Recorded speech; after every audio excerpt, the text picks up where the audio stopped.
ಹಾಗೇನೆ ಪ್ರಾಕ್ಟಿಕಲ್ ಇದ್ದಾರೆ. ಹಲ್ಲೆಲೂಯಾ. ಬರೀ ಮಾತಿನವರು ನಿಮ್ಮ ಸೇವಕರಲ್ಲ, ನಿಮ್ಮ ಸೇವಕರು ಮಾತಿನ ಮಾತ್ರವಲ್ಲದೆ ಆ ಮಾತಿನ ಪ್ರಕಾರವಾಗಿ ಕಾರ್ಯದಲ್ಲಿರೋರು. ಅಂತ ಒಳ್ಳೆ ಸೇವಕನ ಕೊಟ್ಟಿದ್ದಾರೆ ದೇವರು. ನೀವೇ ಧನ್ಯರಾಗಿದ್ದೀರಿ. ಧನ್ಯರು ಮಾತ್ರ ಗಟ್ಟಿಯಾಗಿ ದೇವರಿಗೆ ಸ್ತೋತ್ರ ಮಾಡೋಣ. Hallelujah, hallelujah. ಈ ಒಂದು ರಾತ್ರಿ ವೇಳೆಯಲ್ಲಿ ದೇವರ ಮಕ್ಕಳಿಗೆ ಕಳೆದಂತ 4 ದಿನಗಳ ತನಕ ಆ ದೇವರ ಸನ್ನಿಧಾನದಲ್ಲಿ ನೀವುಗಳಾಗಿದ್ದು, ದೇವ ಸಮ್ಮುಖದಲ್ಲಿ ನೀವುಗಳಾಗಿದ್ದು, ನಾನಂತೇನೆ ಒಂದೊಂದು ದಿನವೂ ಅನುಭವದಲ್ಲಿ ದೇವರು ತನ್ನ ಚಿತ್ತದಲ್ಲಿ ನಡೆಸುತ್ತಾ ಬಂದಿದ್ದಾರಂತ ಹೇಳಿ. Hallelujah, hallelujah. ಈ ದಿನ ಸಹ ದೇವರು ಅದ್ಭುತಕರವಾಗಿ ನಡೆಸ್ತಾರೆ. ನಾನು ನಂಬುತ್ತೇನೆ ನೀನು ಬಂದ ಹಾಗೆ ಹಿಂದಿರುಗುವುದಿಲ್ಲ. ಕಾರಣ ಮಾತಾಡುವಂತ ಸ್ವರ ವ್ಯಕ್ತಿದಾಗಿರ್ಬೋದು, ಆದ್ರೆ ಮಾತನಾಡುವಂತವನು ಪವಿತ್ರಾತ್ಮನಾದ ದೇವರಾಗಿದ್ದಾನೆ. ಏನಕ್ಕಾಗಿ ಅಂತಂದ್ರೆ ಈ ಚಳಿಗಳ ಮಧ್ಯದಲ್ಲಿ ಲೋಕದಲ್ಲಿರುವಂತ ಅನೇಕ ಕೆಲಸ ಕಾರ್ಯಗಳನ್ನ ತ್ಯಾಗ ಮಾಡಿಕೊಂಡು ಈ ಚಳಿಗಳ ಮಧ್ಯದಲ್ಲಿ ಆಸಕ್ತವಂತರಾಗಿ ಕೂತುಕೊಂಡಿದ್ದೀರಲ್ಲ, ನಿಮ್ಮ ಆಸಕ್ತಿಯನ್ನ ದೇವರು ಘನಪಡಿಸುವನಾಗಿದ್ದಾನೆ. ನಿನ್ನ ಆಸಕ್ತಿಯನ್ನ ದೇವರು ಮಾನಿಸುವನಾಗಿದ್ದಾನೆ. ನಿನ್ನ ಆಸಕ್ತಿಯನ್ನ ನೀನು ಬಂದ ರೀತಿಯಲ್ಲಿ ಕೂತುಕೊಂಡು ಹಾಗೆ ಹಿಂದಿರುಗಿದರೆ ಏನಾಗುವುದಿಲ್ಲ. ಬದಲಾಗಿ ಆಸಕ್ತಿಯಾದ ಹೃದಯದಿಂದ ನಾನು ಬಂದಿರುವಂತ ನನ್ನ ಸಮಯ ವ್ಯರ್ಥವಾಗಬಾರದು, ನಾನು ಕೂತುಕೊಳ್ಳುತ್ತಿರುವಂತ ನನ್ನ ಸಮಯ ವ್ಯರ್ಥವಾಗಬಾರದು, ದೇವರಿಂದ ಏನಾದ್ರೂ ಹೊಂದಿಕೊಂಡು ಹೋಗ್ತೇನೆ ಅನ್ನುವಂತ ಆಸಕ್ತಿ, ಹೃದಯ ನಿರೀಕ್ಷೆ ನಮ್ಮೊಳಗೆ ಇರುವಾಗ ನಮ್ಮ ಹೃದಯವನ್ನ ನೋಡುವಂತ ದೇವರು ನಿರೀಕ್ಷೆಗೂ ಮೀರಿದಂತ ಕಾರ್ಯಗಳನ್ನ ಖಂಡಿತವಾಗಲು ಮಾಡುವವನಾಗಿದ್ದಾನೆ. ನಂಬುವಂತ ದೇವರ ಮಕ್ಕಳೇ ಗಟ್ಟಿಯಾಗಿ ದೇವರಿಗೆ ಸ್ತೋತ್ರ ಮಾಡೋಣ. ಹಲ್ಲೆಲೂಯಾ. ಪಕ್ಕದಾಗಿದ್ದರೆ ಕೈ ಕೊಟ್ಟು ಹೇಳ್ರಿ, ನಿಮ್ಮನ್ನ ಕಾಣುತ್ತಿರೋದು ಬಹಳ ಸಂತೋಷ. ನಮ್ಗೆ ಹೇಳ್ಬಿಡೋಣ, ನಮ್ಮ ಮನಸ್ಸಿಗೆ ಹೇಳ್ಬಿಡೋಣ, ನಾನು ಇಲ್ಲಿರುವುದು ನನಗೆ ಬಹಳ ಸಂತೋಷ. ಗಟ್ಟಿಯಾಗಿ ನೋಡ, ನಾನು ಇಲ್ಲಿರುವುದು ನನಗೆ ಬಹಳ ಸಂತೋಷ. ನಮ್ಮನ್ನ ನಾವು ಬಲಪಡಿಸಿಕೊಳ್ಳೋಣ. ದೇವರ ಕೃಪೆಯಿಂದ ನಾನು ವಿಶೇಷದವನಾಗಿದ್ದೇನೆ.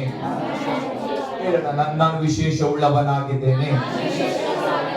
ನಾನು ವಿಶೇಷ ಉಳ್ಳವನಾಗಿದ್ದೇನೆ. ನಾನು ಆಕಸ್ಮಿಕವಾಗಿ ಭೂಮಿಯಲ್ಲಿಲ್ಲ, ಆಕಸ್ಮಿಕವಾಗಿ ನಾನು ಸಭೆಯಲ್ಲಿಲ್ಲ, ದೇವರ ಉದ್ದೇಶದಲ್ಲಿ ನಾನು ಇಲ್ಲಿದ್ದೇನೆ. ಹಲ್ಲೆಲೂಯಾ. ನಾನು ಸುಂದರವಾಗಿದ್ದೇನೆ. ನಾವೆಲ್ಲರೂ ಸುಂದರವಾಗಿದ್ದೀವಿ. ಈ ವಾಕ್ಯಗಳನ್ನ ನಾವು ಅರಿಕೆ ಮಾಡಿಕೊಳ್ಳುವಾಗ ದೇವರ ಮಕ್ಕಳೇ ನಮ್ಗೆ ಎಲ್ಲಿಲ್ಲದಂತ ಸಂತೋಷ ಬರ್ತದೆ. ಅನೇಕ ಲೋಕದಲ್ಲಿ ಬೇರೆ ಬೇರೆ ಶಬ್ದಗಳನ್ನ ಕೇಳಿ ಬಿಟ್ಟಿದ್ದೀವಿ. ಕೆಲಸಕ್ಕೆ ಬಾರದವರು, ಅಂತವರು, ಇಂಥವರು, ಅಂತ ಕಾಂತಿನಿ, ಸುಂದರವಾಗಿಲ್ಲ, ಕುರುಪಿ ಆಗಿದೆ ಅನ್ನುವಂತ ಶಬ್ದಗಳನ್ನು ಕೇಳಿಕೊಂಡಿದ್ದೀವಿ. ಆದ್ರೆ ಈ ಮಾತನಾಡುತ್ತಿರುವಂತ ಒಂದೊಂದು ವಾಕ್ಯಗಳು ದೇವರ ವಾಕ್ಯಗಳಾಗಿರುವುದರಿಂದ ನಮ್ಮ ಹೃದಯವನ್ನ ಸಂತೋಷ ಪಡಿಸ್ತವೆ. ಆ ಹೃದಯದಲ್ಲಿರುವಂತ ಸಂತೋಷ ಮುಖದಲ್ಲಿ ಹರಡುವಾಗ ನಮ್ಮ ಚಿಂತೆಗಳು ದೂರವಾಗ್ತವೆ. ಹಲ್ಲೆಲೂಯಾ. ಒಂದು ಸ್ವಲ್ಪ ಹೊತ್ತು ನಾವು ಪ್ರಾರ್ಥನೆ ಮಾಡಿ ದೇವರಿಗೆ ಸಮಯವನ್ನ ಮಾತನಾಡಲಿಕ್ಕಾಗಿ ಒಪ್ಪಿಸಿಕೊಂಡು ನಾವಾಗಿರುವಂತ ಸ್ಥಳದಲ್ಲಿ ಕಣ್ಣುಗಳನ್ನ ಮುಚ್ಚುವರಾಗಿರೋಣ. ಪರಿಶುದ್ಧನಾದಂತ ದೇವರೇ, ಈ ರಾತ್ರಿ ವೇಳೆಯಲ್ಲಿ ಅಪ್ಪ ನಿನ್ನ ಸಮ್ಮುಖದಲ್ಲಿ ನಾವುಗಳಾಗಿದ್ದು ಈ ಉಪವಾಸ ಪ್ರಾರ್ಥನೆ 5ನೇ ದಿನದಲ್ಲಿ ದೇವರೇ ನಮ್ಮನ್ನು ಕರೆ ತಂದಿರುವಂತಹ ನಿನ್ನ ಉದ್ದೇಶ ನೆರವೇರಲಿ ಅಪ್ಪ. ನಮ್ಮ ಆತ್ಮಿಕ ಕಣ್ಣುಗಳನ್ನ, ನಮ್ಮ ಆತ್ಮಿಕ ಕಿವಿಗಳನ್ನ ತೆರೆದು ಪರಲೋಕದ ಶಬ್ದಗಳನ್ನ ನೀವು ಮೊಳಗಿಸಿ ನಮ್ಮ ಜೀವಿತಗಳನ್ನ ರೂಪಾಂತರ ಪಡಿಸುವುದಕ್ಕೆ ನೀವು ತಯಾರಾಗಿದ್ದೀರಿ, ಸಿದ್ಧರಾಗಿದ್ದೀರಿ. ಅದಕ್ಕಾಗಿ ಸ್ತೋತ್ರ. ಪವಿತ್ರ ಆತ್ಮನಾದ ದೇವರೇ, ಈ ಸಮಯದಲ್ಲಿ ಕರ್ತನೆ ನೀವು ಮಾತನಾಡ್ರಪ್ಪ. ನೀವು ಮಾತನಾಡುವಾಗ ಪರಿಸ್ಥಿತಿಗಳು ಬದಲಾಗ್ತವೆ. ನೀವು ಮಾತನಾಡುವಾಗ ಸ್ಥಿತಿಗತಿಗಳು ಬದಲಾಗ್ತವೆ. ನೀವು ಮಾತನಾಡುವಾಗ ಇದ್ದ ಹಾಗೆ ಇರುವುದಿಲ್ಲ. ಆ ಬದಲಾವಣೆ ಹಂತವಾಗಿ ಕಾಣುವವರಾಗಿದ್ದೇವೆ ದೇವರೇ. ವಾತಾವರಣ ಕಂಟ್ರೋಲ್ಗೆ ತೆಗೆದುಕೋ. ಪ್ರತಿಯೊಬ್ಬರ ಹೃದಯದ ಸಂಗಡ ನೀವು ಮಾತನಾಡಿ ಅದರ ಮೂಲಕವಾಗಿ ಮಹಿಮೆ ನಿಮಗಾಗಲಿ ಎಂದು ಬೇಡುತ್ತೇವೆ. ಯೇಸು ಕ್ರಿಸ್ತನ ನಾಮದಲ್ಲಿ ತಂದೆಯಾದ ದೇವರೇ, ಆಮೆನ್, ಆಮೆನ್, ಹಲ್ಲೆಲೂಯಾ. ವಾಕ್ಯದ ಭಾಗಕ್ಕೆ ನಮ್ಮ ಸೇವಕರು ಹೇಳಿದ್ರು, ನಮ್ಗೆ ಯಾವ ಸಮಯದಲ್ಲಿ ಬೇಕಿಲ್ಲ, ಎಷ್ಟೊತ್ತಾದ್ರೂ ವಾಕ್ಯ ಕೇಳಲಿಕ್ಕೆ ಸಿದ್ಧನ.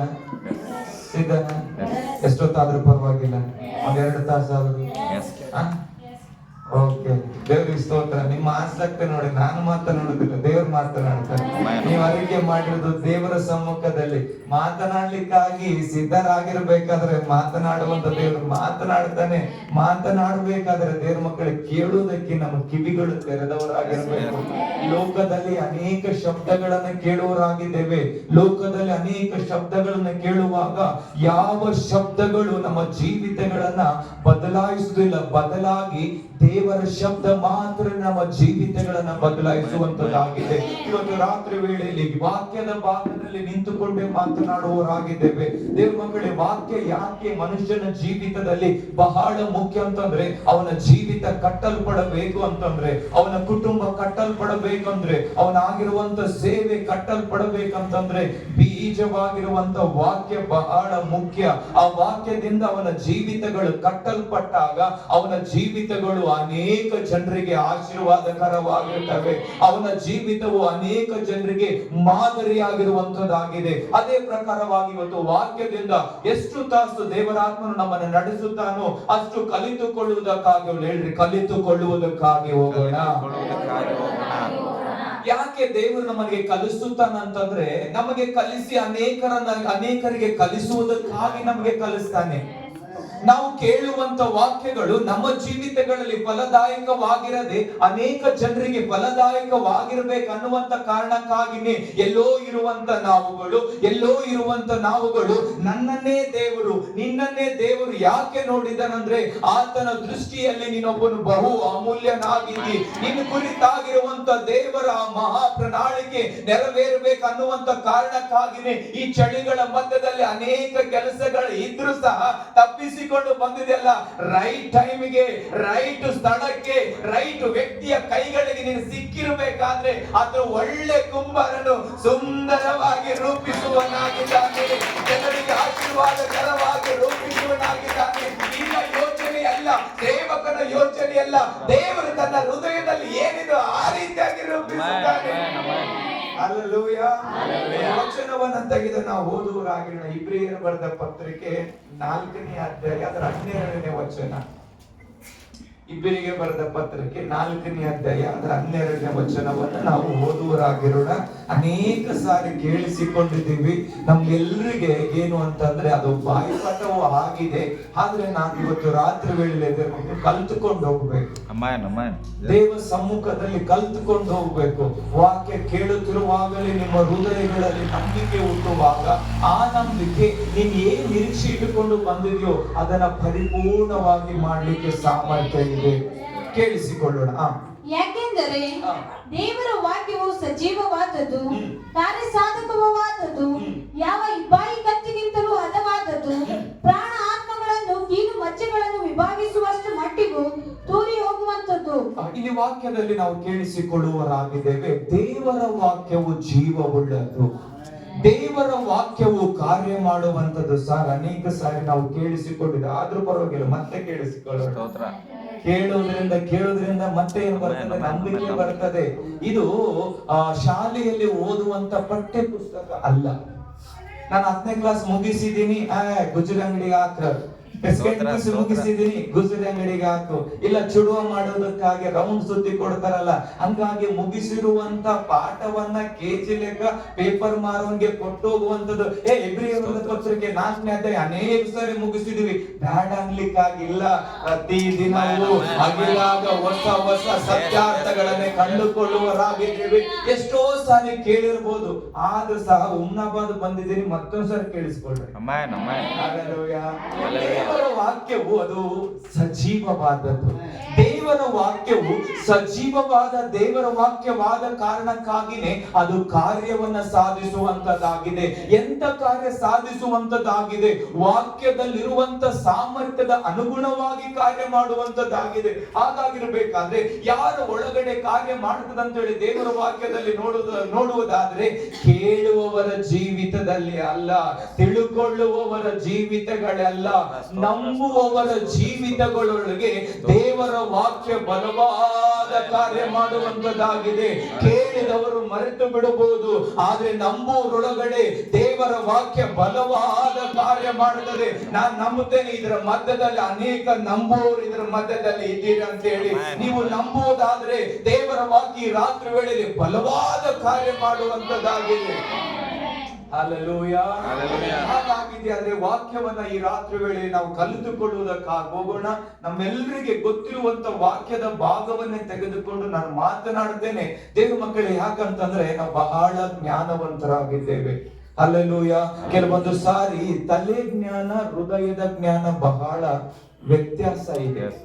ತಲೆಯ ಜ್ಞಾನಕ್ಕೆ ಹೃದಯದ ಜ್ಞಾನಕ್ಕೆ ಮಾತ್ರವಲ್ಲದೆ ತಲೆಯ ನಂಬಿಕೆಗೆ ಹೃದಯದ ನಂಬಿಕೆಗೆ ಬಹಳ ವ್ಯತ್ಯಾಸವಿದೆ. ತಲೆಯಲ್ಲಿ ನೂರಾರು ವಾಕ್ಯಗಳು ಇದ್ರೂ ಸಹ ಜೀವಿತಗಳಲ್ಲಿ ಇಲ್ಲದೆ ಇದ್ದರೆ, ತಲೆಯಲ್ಲಿ ನೂರಾರು ವಾಕ್ಯಗಳ ಮೇಲೆ ನಂಬಿಕೆ ಇಲ್ಲದಿರುವಂತ ಶಾರೀರಿಕ ಅಕ್ಷರಗಳು ಇದ್ದಿದೆಯಾದ್ರೆ ಹೃದಯದಲ್ಲಿ ಇಲ್ಲದಿರುವಾಗ ಅವರ ಜೀವಿತಗಳಲ್ಲಿ ಏನು ಕಾಣದೆ ಸೋಲಿನ ಜೀವಿತಗಳಿಗೆ, ಜಯಭರಿತವಲ್ಲದ ಜೀವಿತಗಳಿಗೆ, ನಿರಾಶೆಯ ಜೀವಿತಗಳಿಗೆ, ಅವಮಾನದ ಜೀವಿತಗಳೊಳಗಡೆ ಏನ್ ಕಾಣಬೇಕು ಅನ್ನೋದನ್ನ ಕಾಣದಿರುವಂತ ಜೀವಿತಕ್ಕೆ ಹೋಗುತ್ತಾರೆ. ಕಾರಣ ಯಾಕಂದ್ರೆ ತಲೆಯ ಮೇಲೆ, ತಲೆಯ ಒಳಗಡೆ ಇರುವಂತ ನಂಬಿಕೆಯನ್ನು ಆಧರಿಸಿ.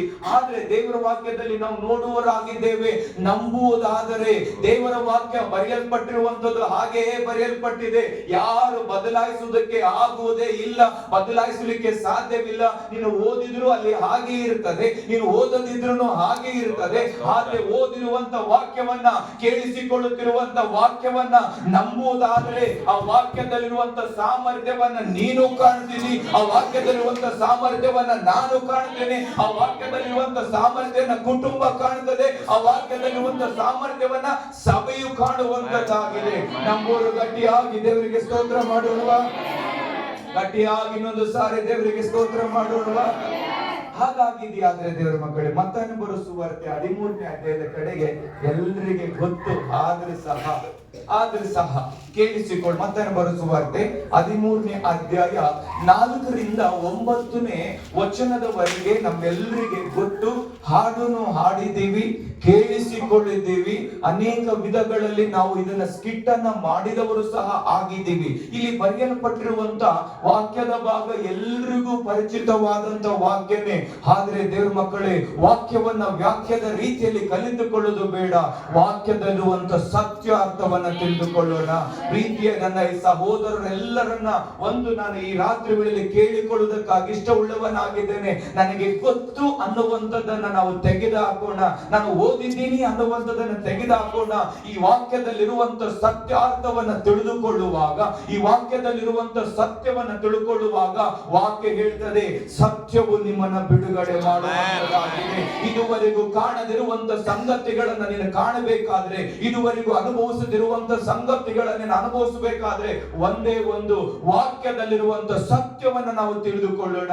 ಇಲ್ಲಿ ವಾಕ್ಯದಲ್ಲಿ ಬರೆಯಲ್ಪಟ್ಟಿದೆ, ಬಿತ್ತುವುದಕ್ಕಾಗಿ ಹೋದಂತ ಒಬ್ಬ ಮನುಷ್ಯನ ಕುರಿತಾಗಿ ಬರೆಯಲ್ಪಟ್ಟಿದೆ. ಬಿತ್ತುವವನು ಬಿತ್ತುವುದಕ್ಕಾಗಿ ಹೋದನು. ಬಿತ್ತುವಾಗ ಕೆಲವು ಬೀಜ ದಾರಿಯ ಮಗ್ಗಲಲ್ಲಿ ಬಿದ್ದು ಅಂತೇಳಿ ನಾವು ವಾಕ್ಯದಲ್ಲಿ ನೋಡ್ತೇವೆ. ಕೆಲವು ಬೀಜ ದಾರಿಯ ಮಗ್ಗುಲಲ್ಲಿ ಬಿದ್ದಾಗ ಅದು ವಾಕ್ಯ ಹೇಳ್ತದೆ, ಆಕಾಶದಲ್ಲಿ ಹಾರಾಡುವಂತ ಹಕ್ಕಿಗಳು ಬಂದು ಅವುಗಳನ್ನ ತಿಂದು ಬಿಟ್ಟು ಅಂತ ಹೇಳಿ ನೋಡ್ತೇವೆ. ಹಾಗೇನೆ ಇನ್ನು ಕೆಲವು ಬೀಜ ಬಂಡೆಯ ನೆಲದ ಮೇಲೆ ಬಿದ್ದುವು. ಅಲ್ಲಿ ಮಣ್ಣು ತೆಳ್ಳಗಿದ್ದರಿಂದ ಬೇಗ ಮೊಳೆತು, ಆದ್ರೆ ಫಲ ಫಲಿಸಲಿಲ್ಲ, ಬೇಗ ಬಾಡಿ ಹೋದವು. ಇನ್ನು ಕೆಲವೊಂದು ಬೀಜ ಮುಳ್ಳು ಗಿಡಗಳಲ್ಲಿ ಬಿದ್ದುವು, ಆದ್ರೆ ಮುಳ್ಳು ಗಿಡಗಳೇ ಜಾಸ್ತಿ ಆಯ್ತು. ಆ ಬಿತ್ತಿರುವಂತ ಬೀಜವನ್ನ ಫಲ ಮಾಗಿಸದ ರೀತಿಯಲ್ಲಿ ಈ ಒಂದು ಮುಳ್ಳುಗಳು ಅಡಗಿಸಿ ಬಿಟ್ಟಿದ್ರಿಂದ ಫಲವನ್ನ ಕಾಣಲಿಲ್ಲ. ಇನ್ನೂ ಕೆಲವು ಬೀಜ ಒಳ್ಳೆಯ ನೆಲದಲ್ಲಿ ಬಿದ್ದುವು. ಅವು 30ರಷ್ಟು, 60ರಷ್ಟು, 100ರಷ್ಟು ಫಲವನ್ನ ಕೊಟ್ಟುವು ಅಂತೇಳಿ ವಾಕ್ಯದಲ್ಲಿ ನೋಡುತ್ತೇವೆ, ಕೇಳಿಸಿಕೊಂಡಿದ್ದೇವೆ. ಮತ್ತೆ ಕೇಳಿಸಿಕೊಳ್ಳೋಣ. ಇಲ್ಲಿ ಮಾತನಾಡುತ್ತಿರುವಂತ ಈ ವಾಕ್ಯದಲ್ಲಿ ನೋಡುವಾಗ ಯೇಸು ಸ್ವಾಮಿ ತಾನೇ ಸ್ವತಃ ಆತನೇ ಹೇಳಿರುವಂತದ್ದು.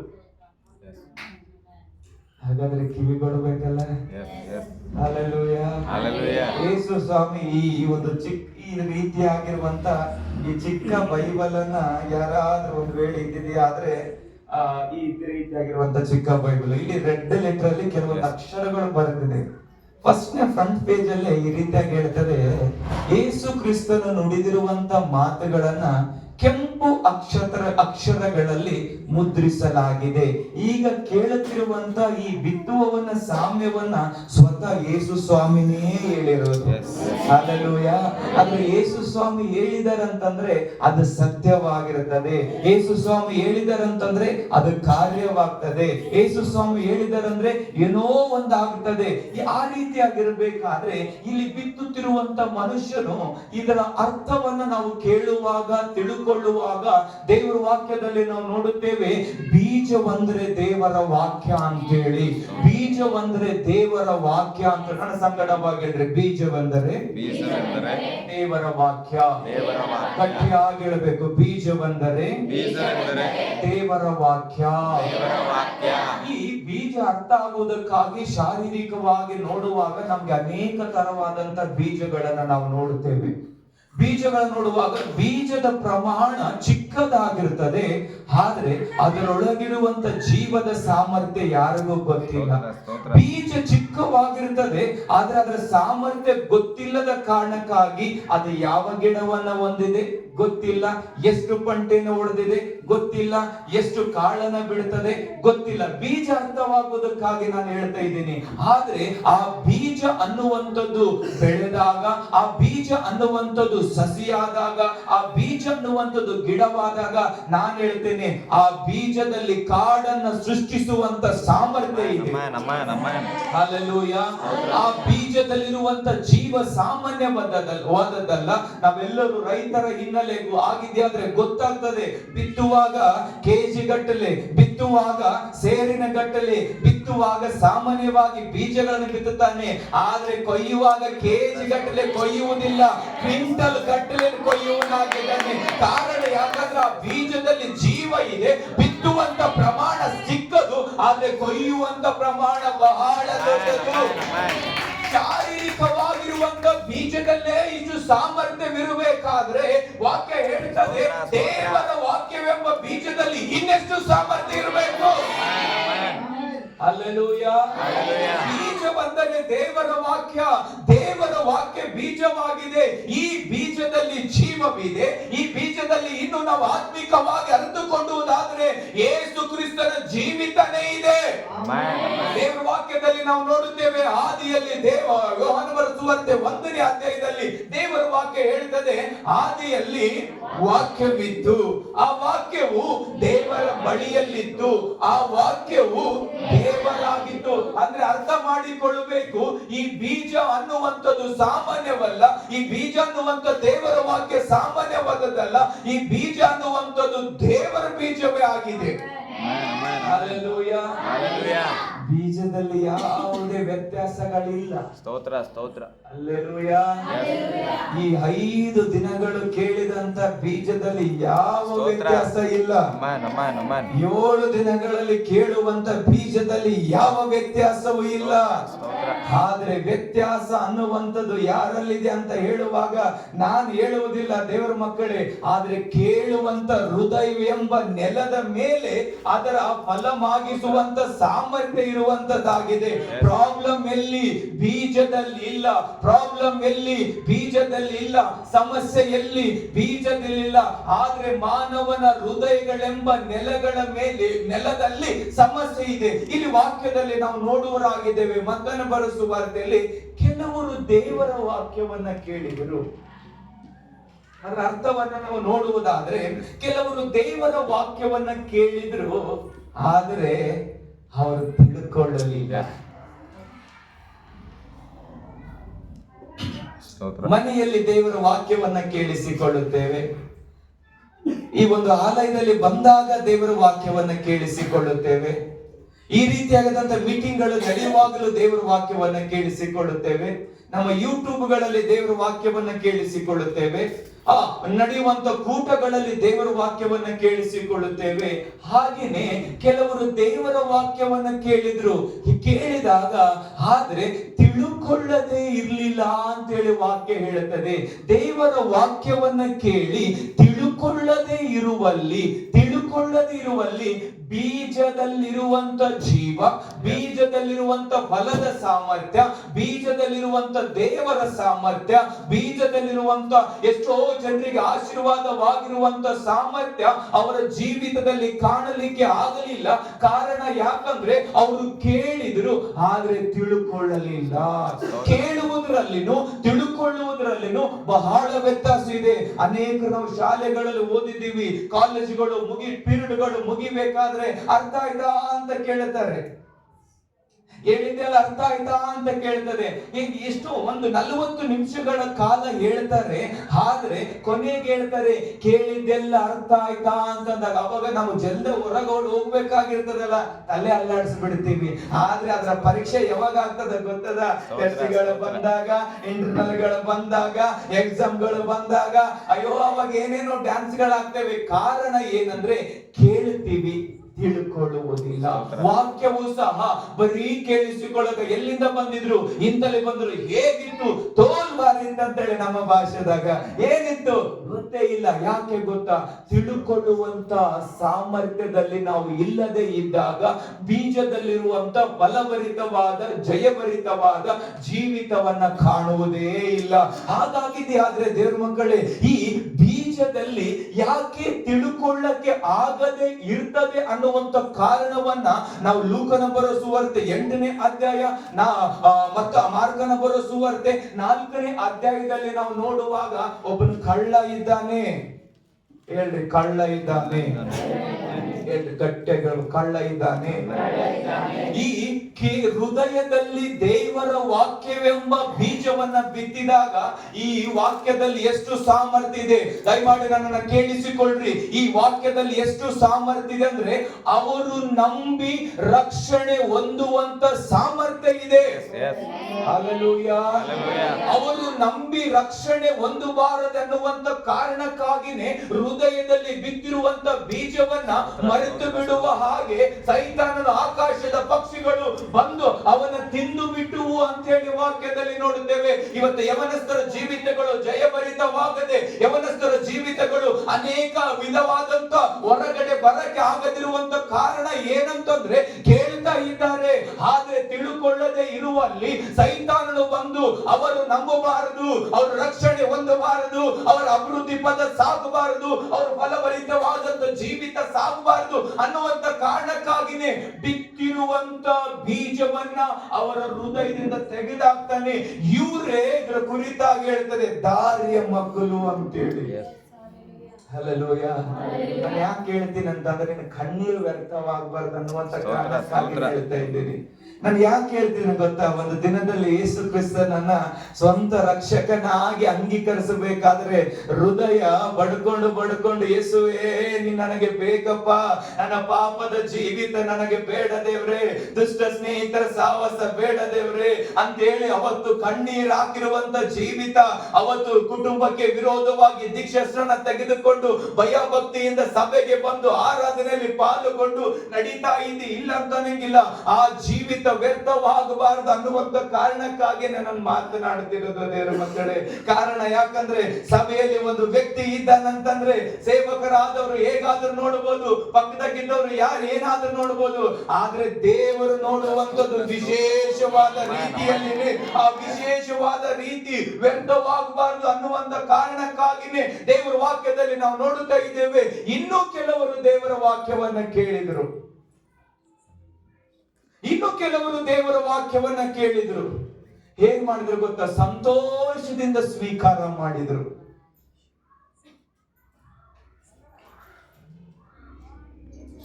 ಕೇಳಿದ ತಕ್ಷಣ ಸಂತೋಷವಾಗಿ ಅಂಗೀಕರಿಸಿದ್ರು. ಆದ್ರೆ ಅಲ್ಲಿ ಬಹಳ ಸುಂದರವಾಗಿ ವಾಕ್ಯ ಕೇಳಿಸಿಕೊಳ್ಳೋಣ ನಾವು. ಮಾರ್ಕನ ಬರೆದ ಸುವಾರ್ತೆ 8ನೇ ಅಧ್ಯಾಯ 13ನೇ ವಚನದಲ್ಲಿ, 8ನೇ ಅಧ್ಯಾಯ 13ನೇ ವಚನದಲ್ಲಿ,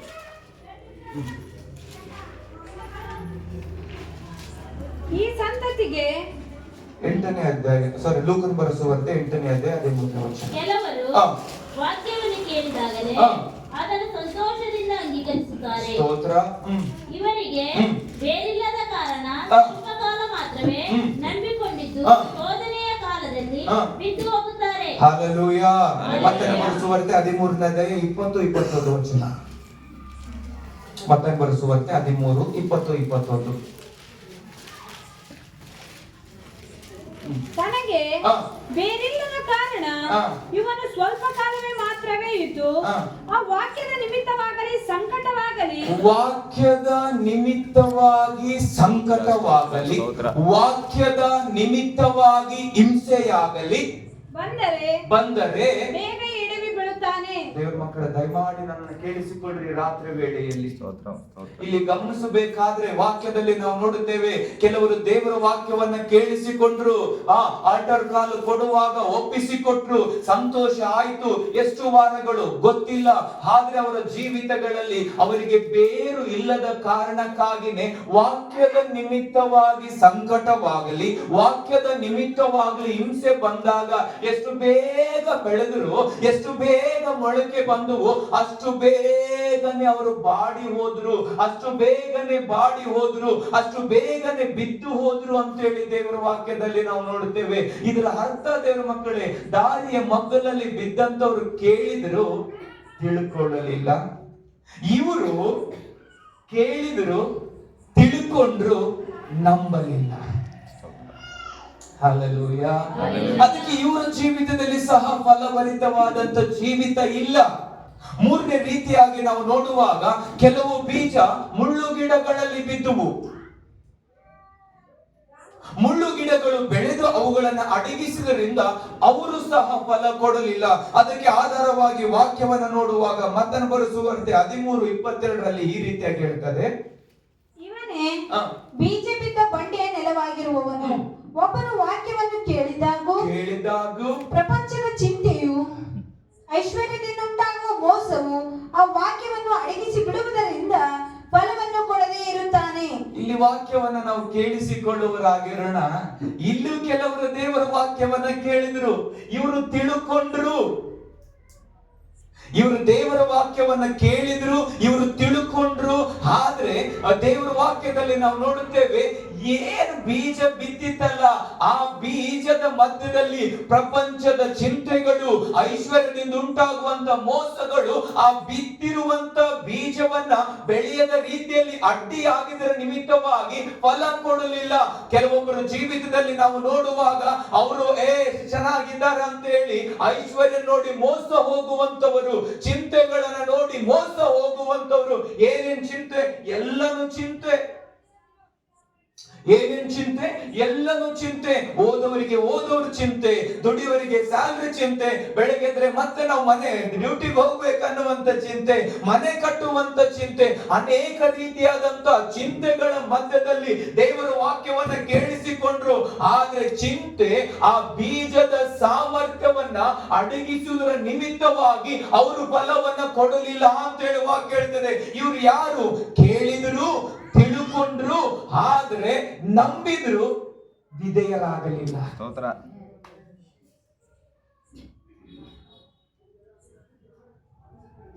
ದಾರಿಯ ಮಗ್ಗಲಲ್ಲಿ ಕೇಳಿದ್ರು, ತಿಳ್ಕೊಳ್ಳಲಿಲ್ಲ. ಬಂಡೆ ನೆಲದಲ್ಲಿ ಕೇಳಿದ್ರು, ತಿಳ್ಕೊಂಡ್ರು, ನಂಬಲಿಲ್ಲ. ಮುಳ್ಳು ಗಿಡದಲ್ಲಿ ಆ ನೆಲಕ್ಕೆ ಸಮಾನವಾದವರು ಕೇಳಿದ್ರು, ತಿಳ್ಕೊಂಡ್ರು, ನಂಬಿದ್ರು, ವಿಧೇಯರಾಗಲಿಲ್ಲ. ಕೊನೆಯ ವಚನದಲ್ಲಿ ಕೊನೆಯ ಇನ್ನೊಂದು ನೆಲವನ್ನ ಕುರಿತಾಗಿ ನಾವು ದೇವರ ವಾಕ್ಯವನ್ನ ನೋಡಬೇಕಾದ್ರೆ, ಒಳ್ಳೆಯ ನೆಲದಲ್ಲಿ ಬಿದ್ದಂತ ಬೀಜದ ಕುರಿತಾಗಿ ಅಲ್ಲಿ ಮಾತನಾಡ್ತಾನೆ. ಇವ್ರು ಏನ್ ಮಾಡಿದ್ರು ಅಂತ ಹೇಳಿ ವಾಕ್ಯವನ್ನ ಕೇಳಿಸಿಕೊಳ್ಳೋಣ. 13ನೇ ಅಧ್ಯಾಯ 23ನೇ ವಚನ. ಒಬ್ಬನು ವಾಕ್ಯವನ್ನು ಕೇಳಿ ತಿಳ್ಕೊಂಡು ಫಲವಂತನಾಗಿ 100ರಷ್ಟಾಗಲಿ 60ರಷ್ಟಾಗಲಿ 30ರಷ್ಟಾಗಲಿ ಫಲವನ್ನು ಕೊಡುತ್ತಾನೆ. 4ನೇ ಮಾರ್ಕನ ಬರೆಸುವಂತೆ 4ನೇ ಅಧ್ಯಾಯ 20ನೇ ವಚನ.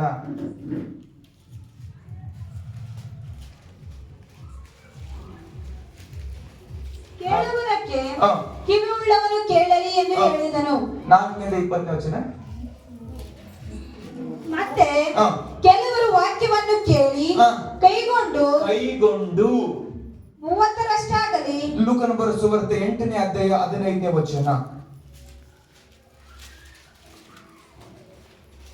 ಮತ್ತೆ ಕೆಲವರು ವಾಕ್ಯವನ್ನು ಕೇಳಿ ಕೇಳಿ ಸುಗುಣವುಳ್ಳ ಒಳ್ಳೆಯ ಹೃದಯದಲ್ಲಿ ಇಟ್ಟುಕೊಂಡು ಇಟ್ಟುಕೊಂಡು ತಾಳ್ಮೆಯಿಂದ ಫಲವನ್ನು ಕೊಡುತ್ತಾರೆ. ತಾಳ್ಮೆಯಿಂದ ಫಲ ಕೊಡ್ತಾರೆ. ಎಲ್ಲ ನನ್ನ ಕಡೆ ನೋಡ್ಬಿಡ್ರಿ, ಎಲ್ಲ ನನ್ನ ಕಡೆ ನೋಡ್ರಿ. ದೇವ ಮಕ್ಕಳೇ, ನೀವು ಬಯಸುವಂತ ಫಲಭರಿತವಾದ ಜೀವಿತ ಕೊಡಬೇಕೆನ್ನೋದೇ ನನ್ನ ದೇವರ ಉದ್ದೇಶ. ಹಲ್ಲೆಲೂಯಾ. ಜಯಭರಿತವಾದ ಜೀವಿತಕ್ಕಾಗಿನೇ ನಾವು ಉಳ್ಳವರಾಗಿದ್ದೇವೆ. ಸಂತೋಷದ ಜೀವಿತಕ್ಕಾಗಿನೇ ನಾವು ಉಳ್ಳವರಾಗಿದ್ದೇವೆ. ಕೊರತೆಯ ಜೀವಿತಕ್ಕಾಗಿ ನಾವು ಉಳ್ಳವರಲ್ಲ. ಆದ್ರೆ ವಾಕ್ಯವು ಕಾರ್ಯ ಮಾಡುವಂತ ಪ್ರೊಸೆಸ್ ಅನ್ನ ನಾವು ದೇವರ ವಾಕ್ಯದಲ್ಲಿ ನಾವು ನೋಡ್ಬೇಕಾದ್ರೆ, ನನ್ನ ಸಂಗಡವಾಗಿ ಕೇಳಿ ತಿಳುಕೊಂಡು ನಂಬಿ ವಿಧೇಯರಾಗುವಾಗ. Hallelujah, hallelujah. ಒಳ್ಳೆಯ ನೆಲದಲ್ಲಿ ಬಿದ್ದಿರುವಂತ ಬೀಜ ಫಲಭರಿತವಾಯಿತು. ಎಷ್ಟು? 30ರಷ್ಟು, 60ರಷ್ಟು, 100ರಷ್ಟು ಫಲವನ್ನ ಕೊಟ್ಟು ಅಂತೇಳಿ ದೇವರ ವಾಕ್ಯದಲ್ಲಿ ನಾವು ನೋಡುತ್ತೇವೆ. ಹಾಗಾದ್ರೆ ಆದ್ರೆ ಇವರು ಯಾರು? ಒಳ್ಳೆ ನೆಲದಲ್ಲಿ, ಒಳ್ಳೆ ಹೃದಯದಲ್ಲಿ ಬಿದ್ದಿರುವಂತ ಬೀಜದವರು ಯಾರಂದ್ರೆ, ದೇವರ ವಾಕ್ಯವನ್ನ ಕೇಳಿಸಿಕೊಂಡ್ರು, ಮರೆತು ಬೀಳಲಿಲ್ಲ. ದೇವರ ವಾಕ್ಯವನ್ನ ಕೇಳಿಸಿಕೊಂಡ್ರು, ದೇವರ ವಾಕ್ಯವನ್ನ ತಿಳುಕೊಂಡ್ರು, ದೇವರ ವಾಕ್ಯವನ್ನ ನಂಬಿದರು. ದೇವರ ವಾಕ್ಯಕ್ಕೆ ವಿಧೇಯರಾದಾಗ ಇವರ ಜೀವಿತದಲ್ಲಿ 30ರಷ್ಟು, ವಾಕ್ಯದಲ್ಲಿ ಹೇಳುತ್ತದೆ 60ರಷ್ಟು, ಇವರ ಜೀವಿತದಲ್ಲಿ 100ರಷ್ಟು ಫಲಭರಿತವಾದಂತ ಜೀವಿತ ಜೀವಿಸಿದ್ರು. ಅಂದ್ರೆ ಆಶೀರ್ವಾದ ಅನ್ನುವಂಥದ್ದು, ಅಂದ್ರೆ ದೇವರ ವಾಕ್ಯದಲ್ಲಿರುವಂತ ಸಾಮರ್ಥ್ಯವು ಅಧಿಕವಾಗಿ ಹಂತವಾಗಿ ಹೆಚ್ಚಾದಂತ ಕಂಡ್ರು. ಕಾರಣ ನಂಬುವುದರಿಂದ, ನಂಬಿದ್ದು ಮಾತ್ರವಲ್ಲದೆ ವಿಧೇಯರಾಗುವುದರಿಂದ. Hallelujah, hallelujah. ಮತ್ತೊಂದು ಸಾರಿ ಕೇಳುವುದು, ಗಟ್ಟಿಯಾಗಿ ಹೇಳಬೇಕು. ಕೇಳುವುದು, ತಿಳುಕೊಳ್ಳುವುದು, ನಂಬುವುದು, ವಿಧೇಯರಾಗುವುದು. ಕೇಳಿಸಿಕೊಳ್ಳುವುದು, ತಿಳುಕೊಳ್ಳುವುದು, ನಂಬುವುದು, ವಿಧೇಯರಾಗುವುದು. ಪ್ರತಿ ವಾರ ಸಹ ವಾಕ್ಯವನ್ನು ಕೇಳಿಸಿಕೊಳ್ಳುವಾಗ, ಪ್ರತಿದಿನವು ಓದುವುದರ ಮೂಲಕವಾಗಿ ಕೇಳಿಸಿಕೊಳ್ಳುವಾಗ, ಪ್ರತಿದಿನವೂ ಸೇವಕರೊಂದಿಗೆ ಕೇಳಿಸಿಕೊಳ್ಳುವಾಗ, ಈ ಜೀವಿತದಲ್ಲಿ ನಾವಿದ್ದಾಗ ನಾನು ಹೇಳ್ತೇನೆ, ಯಾವ ಸೈತಾನನ ಸಹ ನಿಮ್ಮ ಅಭಿವೃದ್ಧಿಯನ್ನ, ಯಾವ ಮನುಷ್ಯನು ಸಹ ನಿಮ್ಮ ಫಲಭರಿತವಾದ ಜೀವಿತವನ್ನ, ಯಾವ ಮನುಷ್ಯನು ಸಹ ದೇವರು ಬಯಸುವಂತ ವಾಕ್ಯದಲ್ಲಿರುವಂತ ಸಾಮರ್ಥ್ಯವನ್ನ ತೆಗೆದು ಹಾಕುವುದಕ್ಕೆ ಯಾವನಿಗೂ ಸಾಧ್ಯ ಇಲ್ಲ. ದೇವರ ಮಕ್ಕಳು, ಹಲ್ಲೆಲೂಯಾ. ಆದ್ದರಿಂದ ನಿಮ್ಮ ಹೃದಯಗಳನ್ನ ದೇವರ ವಾಕ್ಯದ ಕಡೆಗೆ ಸ್ಥಿರವಾಗಿರುವುದಕ್ಕಾಗಿ ಒಪ್ಪಿಸಿಕೊಡ್ರಿ. ಪ್ರಪಂಚದ ಚಿಂತೆಗಳ, ಆದ್ರೆ ವಾಕ್ಯದ ಒಂದು ಸಾರಿ ನಾವು ಆಲೋಚನೆ ಮಾಡೋಣ ಈ ರಾತ್ರಿ ವೇಳೆಯಲ್ಲಿ. ಎಂತದ್ದು? ದೇವರ ಸಾಮರ್ಥ್ಯ ವಾಕ್ಯದಲ್ಲಿದೆ, ದೇವರ ಜೀವ ವಾಕ್ಯದಲ್ಲಿದೆ, ದೇವರ ಕುರಿತಾಗಿರುವಂತ ಸತ್ಯಾರ್ಥ ವಾಕ್ಯದಲ್ಲಿದೆ. ಯಾರ ಜೀವಿತದಲ್ಲಿ ಕಾರ್ಯ ಮಾಡ್ತಾರೆ? ಇಲ್ರಿ. ಸೇವಕರ ಜೀವಿತದಲ್ಲಿ ಇಲ್ಲ, ದೊಡ್ಡ ದೊಡ್ಡ ಪಾಸ್ಟರ್ ಜೀವಿತದಲ್ಲಿ ಇಲ್ಲ. ಇವತ್ತು ನಿನ್ನ ನಿರಾಶೆಗೆ ಕಾರಣ, ಇವತ್ತು ನಿನ್ನ ಸೋಲಿಗೆ ಕಾರಣ, ಇವತ್ತು ಜಯವಿಲ್ಲದಂತ ಜೀವಿತಕ್ಕೆ ಕಾರಣ, ಇವತ್ತು ಉದ್ಧಾರ ಆಗ್ಬೇಕಂತ ಹೇಳಿ ಎಷ್ಟೇ ಅಪೇಕ್ಷೆ ಪಟ್ರು ಆಗ್ತಾ ಇಲ್ಲಲ್ವಾ? ಆದ್ರೆ ನಾನು ಹೇಳಿಕ್ ಇಷ್ಟಪಡ್ತೀನಿ, ಪ್ರಾಬ್ಲಮ್ ಅನ್ನುವಂಥದ್ದು ಅಲ್ಲಿ ಅಲ್ಲ, ಪ್ರಾಬ್ಲಮ್ ಅನ್ನುವಂಥದ್ದು ಹೃದಯದು. ಕಾರಣ ಏನಂದ್ರೆ, ಕೇಳುವಾಗ ಬಹಳ ಇಂಪಾಗಿದೆ. ಯಾವ ಚರ್ಚು? ಇಂಥ ಚರ್ಚು. ಯಾವ ಸೇವಕ? ಇಂಥ ಸೇವಕ.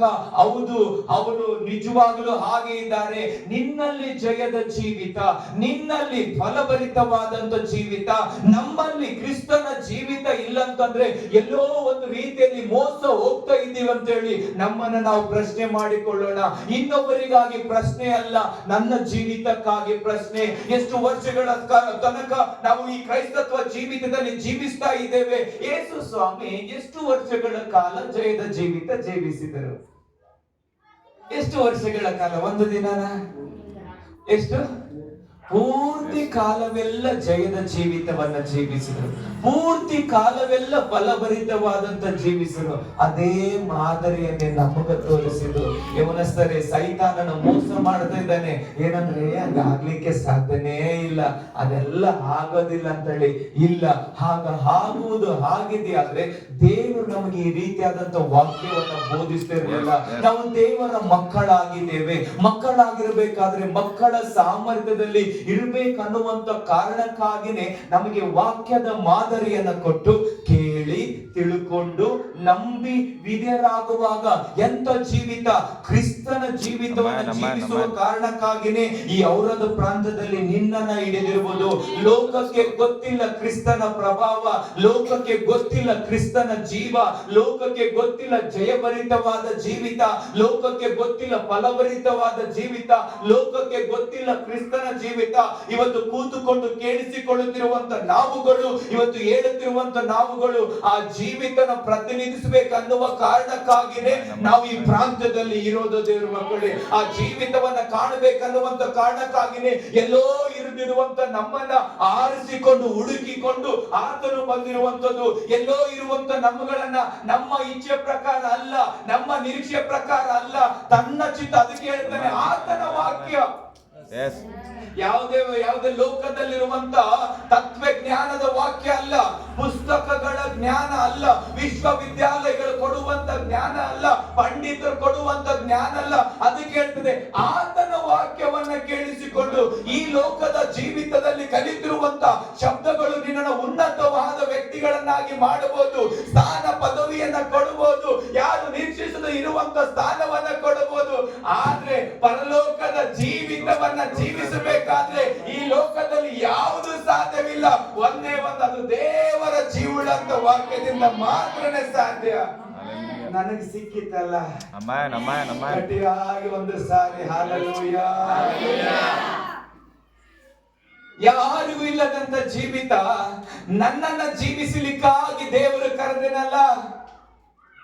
ಒಳ್ಳೆತನ ಅನ್ನುವಂಥದ್ದು ಜನರಿಗೆ ಒಂದು ಏನಂತಂದ್ರೆ ಒಂದು ಹಣದ ರೂಪದಲ್ಲಿ ಸಹಾಯವಾಗಿರ್ಬೋದು, ಆಸ್ತಿ ರೂಪದಲ್ಲಿ ಸಹಾಯವಾಗಿರ್ಬೋದು.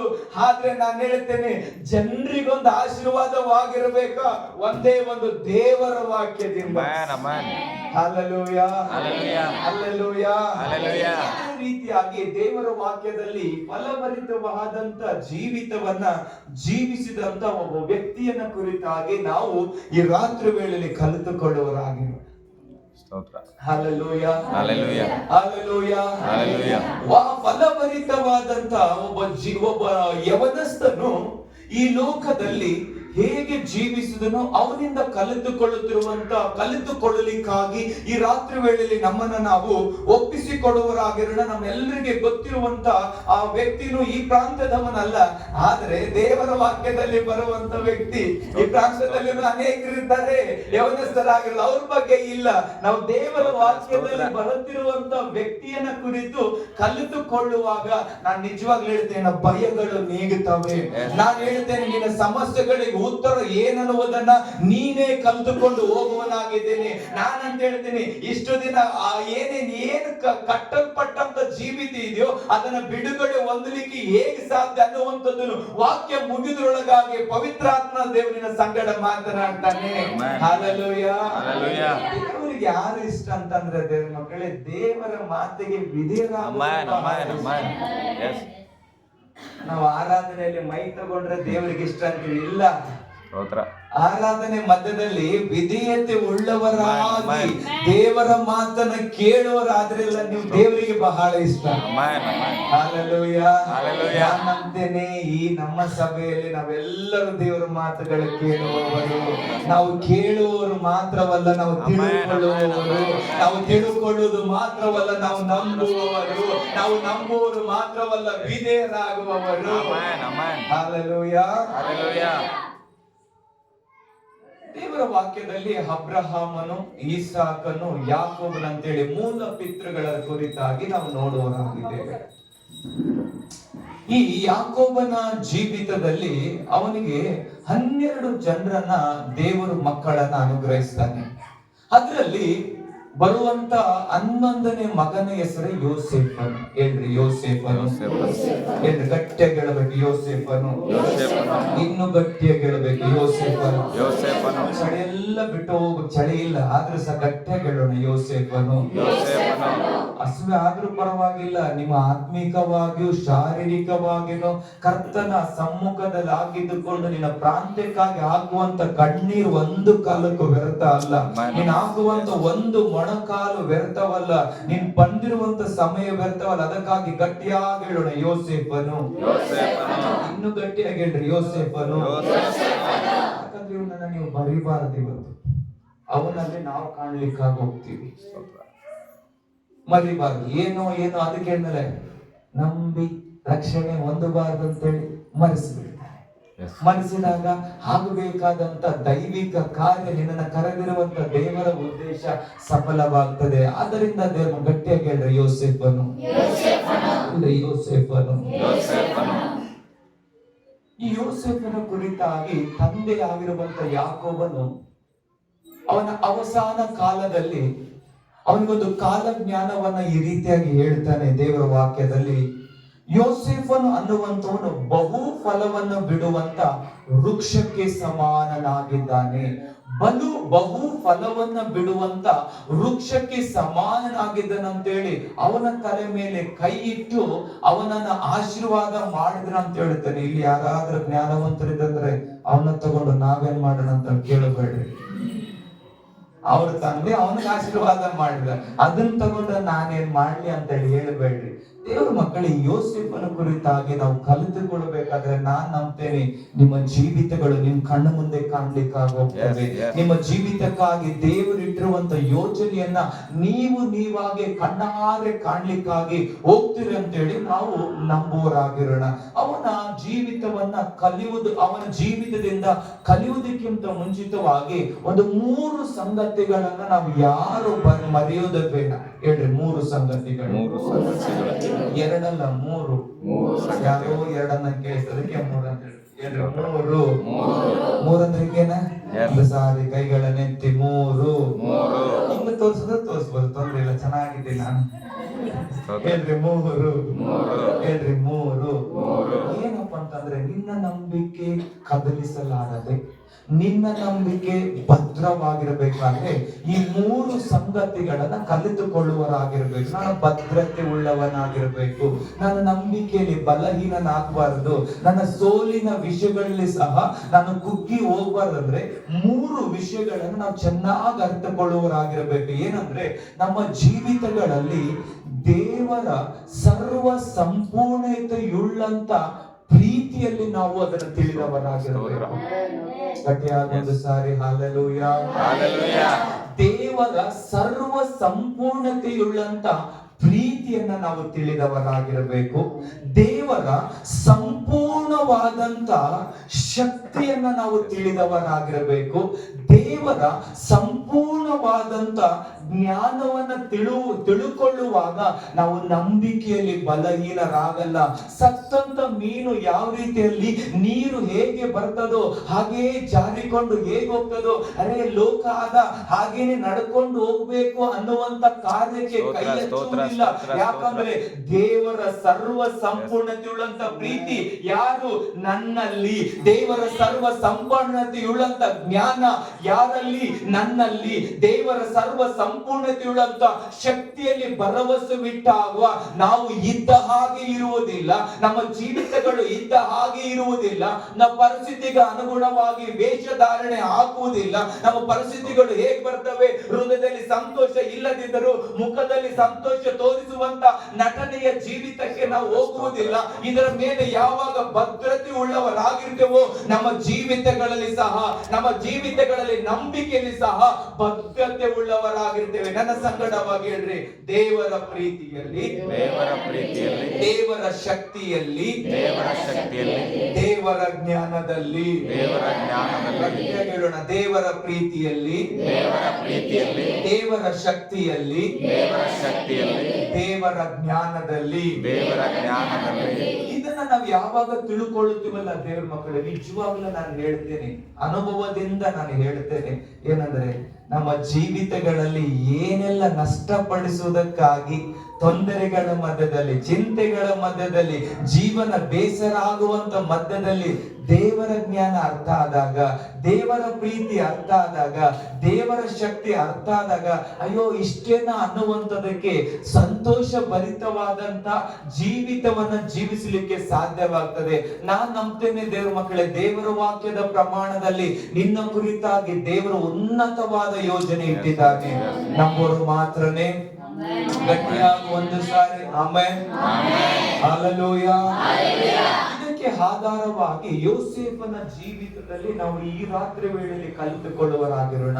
ಯೋಸೇಫನ ಕುರಿತಾಗಿ ನಾವು ದೇವರ ವಾಕ್ಯದಲ್ಲಿ ನಾವು ನೋಡಬೇಕಾದ್ರೆ ಅವನನ್ನ 30ನೇ ವರ್ಷದಲ್ಲಿ ಐಗುಪ್ತ ದೇಶದ ಮಂತ್ರಿ ಆಗಬೇಕು, ಮಾಡಬೇಕು, ಆಗಿರ್ತಾನೆ ಅನ್ನುವಂತ ಯೋಜನೆನ ರೂಪಿಸಿದರು. 1ನೇ ವರ್ಷದಲ್ಲಿ ಅಲ್ಲ, 30ನೇ ವರ್ಷದಲ್ಲಿ ಇವನು ಐಗುಪ್ತ ದೇಶಕ್ಕೆ ಮಂತ್ರಿ ಆಗ್ತಾನೆ ಅನ್ನುವಂತ ಯೋಜನೆಯನ್ನ ದೇವರು ಇಟ್ಟುಕೊಂಡಿದ್ದನು. ದೇವರ ಹೃದಯದಲ್ಲಿ ಯೋಸೇಫನ ಕುರಿತಾಗಿ 30ನೇ ವರ್ಷದಲ್ಲಿ ಇವನು ಐಗುಪ್ತ ದೇಶದ ಪ್ರಧಾನ ಮಂತ್ರಿ ಆಗ್ತಾನೆ ಅನ್ನುವಂತ ಯೋಜನೆ ದೇವರ ಹೃದಯದಲ್ಲಿತ್ತು.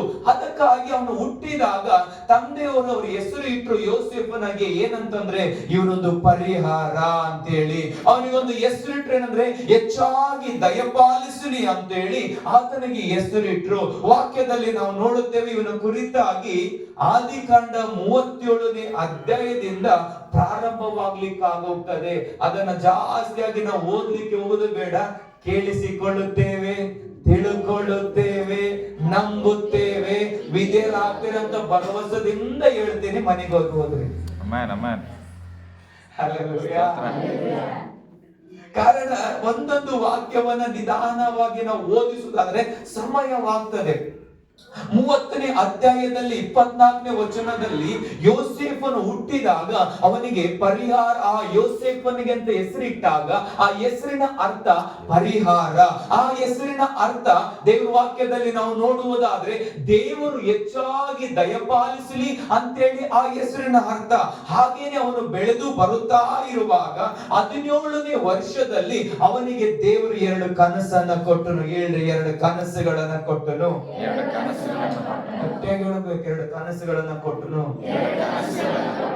ನಮ್ಗೊಂದು ಕನಸು ಬೀಳ್ತಾವಲ್ಲ, ಕನಸು ಬೇರೆ ಬೇರೆ ರೀತಿಯಿಂದ ಬೀಳ್ತಾವ. ಎಲ್ಲ ಕನಸುಗಳು ದೇವರಿಂದ ಅಲ್ಲ. ಮತ್ತೆ ಇವತ್ತು ರಾತ್ರಿ ವಾಕ್ಯ ಕೇಳಿ ಏನೇನೋ ಕನಸು ಬಿತ್ತು, ನಾಳೆ ಮುಂಜಾನೆ ಫಸ್ಟ್ ದೇವ್ರ ನನಗೆ ಕನಸು ಕೊಟ್ನು. ಇಲ್ಲ, ಸೈತಾನಿಂದನೂ ಕನಸು ಬೀಳುತ್ತೆ, ದೇವರಿಂದನೂ ಕನಸು ಬೀಳ್ತದೆ. ಲಕ್ಷ್ಮೀ ಬಾರಮ್ಮ ಸೀರಿಯಲ್ ಯಾರಾದ್ರೂ ನೋಡುವರಿದ್ರೆ ಅವ್ರ ಕುರಿತಾಗಿನೂ ಕನಸು ಬೀಳುತ್ತೆ. ಅಂದ್ರೆ ನೀವು ನಗುವಾಗಲೇ ನನಗೆ ಗೊತ್ತಾಗ್ತದೆ ಇನ್ನ ಅದ್ರ ಬಗ್ಗೆ ಇದೆ ಅಂತೇಳಿ. ಇರ್ಲಿ ದೇವ್ರ ಮಕ್ಕಳೇ, ದೇವ್ರ ವಾಕ್ಯದಲ್ಲಿ ನಾವು ನೋಡುತ್ತೇವೆ 2 ಕನಸುಗಳನ್ನ ದೇವರು ಅವನಿಗೆ ಕೊಟ್ಟನು. ಯವನಸ್ಥ ಪ್ರಾಯದಲ್ಲಿ ನಾವು ಅರ್ಥ ಮಾಡಿಕೊಳ್ಳಬೇಕಾದ್ರೆ ಫಸ್ಟ್ ಇಯರ್ ಓದುವಂತ ಹುಡುಗರು ಯಾರಾದ್ರೂ ಇದೆಯಲ್ಲ, ಓಕೆ, 5 ವರ್ಷ ಏಜ್ ಅಲ್ಲಿ ಮಕ್ಕಳ ಏಜ್ ಅಲ್ಲಿ ಬೆಳೀತಾ ಇರುವಂತ ಯವನಸ್ಥನಿಗೆ ದೇವರು 2 ಕನಸುಗಳನ್ನ ಕೊಟ್ಟನು. ಏನಂತ ಕನಸು ಕೊಟ್ಟನಂತಂದ್ರೆ ಅವನು ಹೊಲದಲ್ಲಿ ಸೂಡುಗಳನ್ನ ಕಟ್ಟುತ್ತಾ ಇರಬೇಕಾದ್ರೆ, ಇದನ್ನ 37ನೇ ಅಧ್ಯಾಯದಲ್ಲಿ ನಾವು ನೋಡುತ್ತೇವೆ. ಸೂಡುಗಳನ್ನ ಕಟ್ಟುತ್ತಾ ಇರಬೇಕಾದ್ರೆ ಇವನು ಸೂಡು ಎದ್ದು ನಿಂತಿತ್ತು, 11 ಸೂಡುಗಳು ಅಡ್ಡ ಬಿಡುವಂತ ಕನಸನ್ನ ಕಂಡನು. ಹೋಗಿ ಖುಷಿಯಾಗಿ ನಾವೊಂದು ಹೇಳ್ತೀವಲ್ಲ, ನಮಗ್ ಪರಿಚಯದವರಿಗೆ ಫೋನ್ ಮಾಡಿ ಹೇಳ್ತೀವಿ, ಮನೆ ಪಕ್ಕದಾಗ ಇದ್ದವರಿಗೆ ಆದ್ರೆ ಹೇಳ್ತೀವಿ, ನಾವು ಮನೆ ಇದ್ದವರಿಗೆ ಹೇಳ್ತೀವಿ, ನನಗೊಂದು ಕನಸು ಕಂಡೆ ಅಂತ ಹೇಳ್ತೀವಲ್ಲ. ಹಾಗೇನೆ ಇವನು ಯವನಸ್ಥನಾಗಿರುವಂತ ಈ ಯೋಸೇಫನು ಹೋಗಿ ಅಣ್ಣ ತಮ್ಮಂದ್ರಿಗೆ ಹೇಳಿದನು, ಈ ರೀತಿಯಾಗಿ ನಾನು ಕನಸು ಕಂಡೆ. ತಂದೆಗೂ ಹೇಳಿದನು, ಈ ರೀತಿಯಾಗಿ ಕನಸು ಕಂಡೆ ಅಂದಾಗ ಖುಷಿ ಪಡಲಿಲ್ಲ. ಹಾಗೆ ಮಾಡಿದ್ರು ಅಂತೇಳಿ ವಾಕ್ಯದಲ್ಲಿ ನೋಡುತ್ತೇವೆ.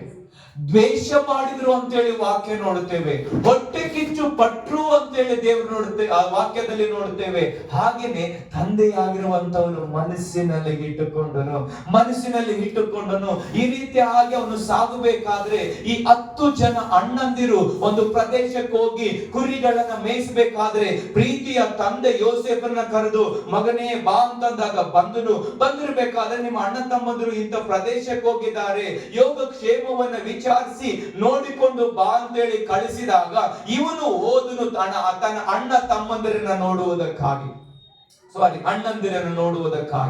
ನೋಡುವಾಗ ದೂರದಿಂದಲೇ ಬರುತ್ತಿರುವಂತ ಇವನ ನೋಡಿ, ಅಗೋ ಅಲ್ಲಿ ಕನಸಿನವನು ಬರ್ತಾ ಇದ್ದಾನೆ, ಅವನನ್ನ ಕೊಂದು ಹಾಕೋಣ, ಇವನ ಕನಸುಗಳು ಹೇಗಾಗುತ್ತವೆ, ಹೇಗೆ ನೆರವೇರ್ತವೆ, ನಮ್ಮನ್ನ ಆಳ್ವಿಕೆ ಮಾಡ್ತಾನ, ನಮ್ಮನ್ನ ಆಳ್ತಾನ ಇವನಂತೇಳಿ ಮನಸ್ಸಿನಲ್ಲಿ ಅಂದುಕೊಂಡಾಗ ಅವನು ಬರುತ್ತಲೇ ಅವನ ಮೇಲಿರುವಂತ ಅಂಗಿಯನ್ನ ತೆಗೆದವನಾಕಿದ್ದು ಅವನನ್ನ ಎಲ್ಲಿ ಹಾಕಿದ್ರು ಅಂದ್ರೆ ಒಂದು ಗುಂಡಿಯೊಳಗಡೆ ಹಾಕಿದ್ರು ದೇವ್ರ ಮಕ್ಕಳು. ಅವನನ್ನ ಒಂದು ಗುಂಡಿಯೊಳಗಡೆ ಹಾಕಿದಾಗ ಪ್ರಾಣ ತೆಗಿಬೇಕಂತ ಹೇಳಿ ನಿರ್ಧಾರವಾಗಿರುವಂತ ಅಣ್ಣಂದಿರ ಎದುರಿಗೆ ದೇವರ ವಾಕ್ಯದಲ್ಲಿ ನಾವು ನೋಡುತ್ತೇವೆ, ದೇವರು ಅದರಿಂದ ತಪ್ಪಿಸಿದನು ಅಂತೇಳಿ, ದೇವರು ಅದರನ್ನ ತಪ್ಪಿಸಿದನು ಅಂತೇಳಿ ವಾಕ್ಯದಲ್ಲಿ ನಾವು ನೋಡುವರಾಗಿದ್ದೇವೆ. ಹಾಗೇನೆ ಇವನನ್ನ ಕೊಂದ್ರೆ ನಮ್ಗೆ ಏನ್ ಲಾಭ ಅಂತೇಳಿ ಯೋಚನೆ ಮಾಡಿದವರಾಗಿದ್ದು. ಚೆನ್ನಾಗಿ ಗಮನಿಸಬೇಕು, ಚೆನ್ನಾಗಿ ಗಮನಿಸಬೇಕು. ಇವನ ನಮ್ಮ ಏನು ಕೊಲ್ಲುವುದರ ನಿಮಿತ್ತವಾಗಿ ನಮ್ಗೇನ್ ಲಾಭ, ನಮ್ಗೆ ಯಾವುದೇ ರೀತಿಯಾದಂತ ಲಾಭ ಇಲ್ಲ ಅಂತೇಳಿ ಅರಿತುಕೊಂಡಿರುವಂತ ಇವರುಗಳು ಏನ್ ಮಾಡಿದ್ರು, ಇಸ್ಮಾಯೇಲರಿಗೆ ಮಾರಿದ್ರು. ದೇವ್ರ ಮಕ್ಕಳೇ, ಇಸ್ಮಾಯೇಲರಿಗೆ ಇವರು ಮಾರಿದಾಗ ಅವನನ್ನ ತೆಗೆದುಕೊಂಡು ಹೋಗಿ ಐಗುಪ್ತ ದೇಶಕ್ಕೆ ತೆಗೆದುಕೊಂಡು ಹೋದ್ರು. ಅರ್ಥ ಮಾಡಿಕೊಳ್ಳೋಣ, ಆ ಜಾಗದಾಗ ಒಂದು ವೇಳೆ ನಾವು ಇದೆಯಾದ್ರೆ ಪಾಪ ಇಂತ ಸಣ್ಣ ಕೂಸನ್ನ ಏನ್ ಮಾಡಿದ್ರು ಅಂತೇಳಿ ಚಿಂತೆ ಮಾಡ್ತೀವಿ. ಅಯ್ಯೋ ಮಗ ಏನು ಇವನನ್ನ ಹಾಳು ಮಾಡಿದ್ರಲ್ಲ ಅಂತ ಚಿಂತೆ ಮಾಡ್ತೀವಿ. ಅಯ್ಯೋ ತಿಳಿದೇ ಇರುವಂತ ಜನರಿಗೆ ಮಾರಿದ್ರಲ್ಲ ಅಂತೇಳಿ ನಾವು ಚಿಂತೆ ಮಾಡ್ತೀವಿ. ಆದ್ರೆ ಐಗುಪ್ತ ದೇಶಕ್ಕೆ ಹೋಗ್ಬೇಕನ್ನುವಂತ ದೇವರ ಯೋಜನೆಯ ಪ್ರಥಮ ಹೆಜ್ಜೆ. ಹಲ್ಲೆಲೂಯಾ. ಐಗುಪ್ತ ದೇಶಕ್ಕೆ ಮಂತ್ರಿಯಾಗಿ ಮಾಡಬೇಕಂತಂದ್ರೆ ಐಗುಪ್ತ ದೇಶಕ್ಕೆ ಹೋಗಬೇಕು. ಐಗುಪ್ತ ದೇಶಕ್ಕೆ ಹೋಗ್ಬೇಕಾದ್ರೆ ಯಾವ ವಿಧಾನ ಗೊತ್ತಿಲ್ಲ, ಆದ್ರೆ ಐಗುಪ್ತ ದೇಶಕ್ಕೆ ಕಳಿಸ್ಬೇಕನ್ನುವಂತ ದೇವರ ಯೋಜನೆಯ ಪ್ರಥಮ ಹೆಜ್ಜೆ ದೇವರ ಮಕ್ಕಳು. ಹಲ್ಲೆಲೂಯಾ. ಆ ಐಗುಪ್ತ ದೇಶದಲ್ಲಿದ್ದಾಗ ಫಟಿಫರನು ಅನ್ನುವಂತ ವ್ಯಕ್ತಿ ಅವನನ್ನ ಕ್ರಯಕ್ಕೆ ಕೊಂಡುಕೊಂಡನು ಅಂತೇಳಿ ವಾಕ್ಯದಲ್ಲಿ ನಾವು ನೋಡುತ್ತೇವೆ. ದೇವರಿಗೆ ಸ್ತೋತ್ರವಾಗಲಿ. ದೇವರು ಎಷ್ಟು ಒಳ್ಳೆಯವನಂತಂದ್ರೆ ಗುಂಡಿಯಲ್ಲಿ ಬಿದ್ದಿರುವಂತ ಮನುಷ್ಯನನ್ನ 30ನೇ ವರ್ಷದಲ್ಲಿ ಏನಾಗಬೇಕು ಆ ಕಾರ್ಯಕ್ಕಾಗಿ ಕಳಿಸುತ್ತಾ ಇರಬೇಕಾದ್ರೆ ತಂದೆ ಮರೆತನು. 2 ದಿನ ಕಣ್ಣೀರ್ ಹಾಕಿದ್ರು. ಅಯ್ಯೋ, ಮುಪ್ಪಿನಲ್ಲಿ ಎತ್ತಿರುವಂತ ಮಗನು, ನನ್ನ ಪ್ರೀತಿ ಹೆಂಡತಿಯಲ್ಲಿ ಹುಟ್ಟಿರುವಂತ ಮಗನು ಕಳ್ಕೊಂಡಿದೆಯಲ್ಲ, ನಾನು ಸಹ ಪಾತಾಳಕ್ಕೆ ಸೇರುತ್ತೇನಲ್ಲ ಅಂತೇಳಿ ಅವನು ಮರೆತು ಬಿಟ್ಟನು. ಈ 10 ಜನ ಈ ಒಂದು ಅಣ್ಣಂದಿರು 20 ರೂಪಾಯಿಗೆ ಮಾರಿದ್ರು. ಇಬ್ರು 2 ರೂಪಾಯಿ ತಗೊಂಡು ಅವರನ್ನು ಮರೆತು ಬಿಟ್ರು. ಯಾಕಂದ್ರೆ 2 ರೂಪಾಯಿ ಸಿಕ್ಕಿತ್ತಲ್ಲ ಸಾಕಂದು ಬಿಟ್ರು. ಆದ್ರೆ ಉದ್ದೇಶ ಉಳ್ಳಂತ ದೇವರು, ಕನಸು ಉಳ್ಳಂತ ದೇವರು ತಿಳಿಯದಿರುವಂತ ಪ್ರದೇಶದಲ್ಲಿದ್ರು. ಅವನ ಸಂಗಡವಾಗಿ ಇದ್ದನು. ಗಟ್ಟಿಯಾಗಿ ಒಂದು ಸಾರಿ ಹಲ್ಲೆಲೂಯಾ. ದೇವರ ಯೋಜನೆ ನೆರವೇರುವುದಕ್ಕಾಗಿ ಐಗುಪ್ತ ದೇಶಕ್ಕೆ ಅವನನ್ನ ಒಯ್ದನು. ಆದ್ರೆ ಮನುಷ್ಯರ ದೃಷ್ಟಿಗೆ ಅದೊಂದು ಕೆಟ್ಟದ್ದು. ಅಲ್ಲಿ ಪೊಟಿಫರನ ಮನೆಯಲ್ಲಿ ಅವನು ಗುಲಾಮನಾಗಿದ್ದು ಕೆಲಸ ಮಾಡಬೇಕಾದ್ರೆ ದೇವರು ಅವನ ಸಂಗಡವಾಗಿದ್ದರಿಂದ ಅವನನ್ನ ಉನ್ನತಿಗೆ ತಂದನ. ದೇವರ ಮಕ್ಕಳೇ, ಎಲ್ಲಿಗೆ ಉನ್ನತಕ್ಕೆ ತಂದನಂದ್ರೆ ಅವನನ್ನ ಒಬ್ಬ ಏನು ಅವನ ಪೊಟಿಫರನ ಸ್ವಂತ ಸೇವಕನಾಗಿ, ಅರಮನೆಯ ಸೇವಕನಾಗಿ ಅವನ ಹಂತವಾಗಿ ವೃದ್ಧಿ ಆದನಂತೇಳಿ ವಾಕ್ಯದಲ್ಲಿ ನಾವು ನೋಡುವರಾಗಿದ್ದೇವೆ. ಹಾಗೇನೆ ದೇವರ ವಾಕ್ಯದಲ್ಲಿ ನಾವು ನೋಡುವಾಗ ಅರ್ಥ ಮಾಡಿಕೊಳ್ಳೋಣ, ಒಂದು ಸಂಗತಿ ಅವನ ಜೀವಿತದಲ್ಲಿ ನಡೆಯಿತು. ಅವನ ಜೀವಿತದಲ್ಲಿ ಏನ್ ನಡೀತಂದ್ರೆ ಇವನ ಕುರಿತಾಗಿ ನೋಡ್ಬೇಕಾದ್ರೆ ಬಹು ಸುಂದರವಾಗಿದ್ದನು, ನೋಡುವುದಕ್ಕೆ ರೂಪವುಳ್ಳವನು. ನಮ್ಮ ಭಾಷೆದಾಗ ಒಂದು ವೇಳೆ ಇವತ್ತಿದ್ದನು ಅಂದ್ರೆ ಹ್ಯಾಂಡ್ಸಮ್ ಆಗಿದ್ದನು ಅಂತ ಹೇಳುವ ವಾಕ್ಯದಲ್ಲಿ ನಾವು ನೋಡ್ತೀವಿ. ಹ್ಯಾಂಡ್ಸಮ್ ಆಗಿರುವಂತ ವ್ಯಕ್ತಿಯ ಜೀವಿತದಲ್ಲಿ ಯಾವ ಮನೆಯಲ್ಲಿ ಏಳಿಗೆಯನ್ನ ದೇವರು ಕೊಡ್ತಾ ಇದ್ದನೋ ಆ ಪೊಟಿಫರನ ಹೆಂಡತಿ ಇವನ ಮೇಲೆ ಕಣ್ಣಾಗಿ ಚೆನ್ನಾಗಿ ಗಮನಿಸಬೇಕು. ದೇವರ ಯೋಜನೆ ನೆರವೇರುವುದಕ್ಕಾಗಿ ದೇವರು ಹೇಗೆ ನಡೆಸ್ತಾ ಇದ್ದನು ಅನ್ನೋದ ಕುರಿತಾಗಿ ನಾನು ಮಾತನಾಡ್ತೇನೆ. ಮುಂದೆಗೆ ಬಂದಾಗ ನಿಮಗೆ ಚೆನ್ನಾಗಿ ಅರ್ಥ ಆಗ್ತದೆ. ಪೊಟಿಫರನ ಹೆಂಡತಿ ಅವನನ್ನ ಮರಳುಗೊಳಿಸುವುದಕ್ಕಾಗಿ ಪ್ರಯತ್ನಿಸಿದಳು. ಸ್ನೇಹ ಭಾವದಿಂದ ಮಾತನಾಡುವುದಕ್ಕಾಗಿ ಶುರು ಮಾಡಿದಳು. ಅವನ ಮೇಲೆ ಮೋಹಗೊಂಡವಳಾಗಿದ್ದು ಅವನನ್ನ ಪೀಡಿಸುತ್ತಾ ಇರಬೇಕಾದ್ರೆ ಇವನಾಗಿರುವಂತ ಯವನಸ್ಥನು ಅರ್ಥ ಮಾಡಿಕೊಳ್ಬೇಕು, ಯಾವ ಸೇವಕನವನ ಜೊತೆಗೆ ಇಲ್ಲ, ಯಾವ ಧರ್ಮಶಾಸ್ತ್ರದ ಗ್ರಂಥನವನ ಜೊತೆಗೆ ಇಲ್ಲ, ಆತ್ಮಿಕ ಫ್ರೆಂಡ್ಸ್ ಇಲ್ವೇ ಇಲ್ಲ. ಅಂತ ಪರಿಸ್ಥಿತಿಗಳ ಮಧ್ಯದಲ್ಲಿ ನನ್ನ ದೇವರಿಗೆ ವಿರೋಧವಾಗಿ ಹೇಗೆ ನಾನು ಪಾಪ ಮಾಡ್ಲಿ ಅಂತ ಹೇಳಿ ಅವನು ತನ್ನ ಬಟ್ಟೆಗಳನ್ನ ಆಕೆಯ ಕೈಗಳಲ್ಲಿ ಬಿಟ್ಟು ಓಡಿ ಹೋದನಂತ ಹೇಳಿ ವಾಕ್ಯದಲ್ಲಿ ನಾವು ನೋಡುತ್ತೇವೆ. ಹಲ್ಲೆಲೂಯಾ. ಓಡಿ ಹೋದನು ಅಂತ ಹೇಳಿ ದೇವರ ವಾಕ್ಯದಲ್ಲಿ ನೋಡುತ್ತೇವೆ. ಆದ್ರೆ ಈ ಸ್ತ್ರೀ ಆಗಿರುವಂತವಳು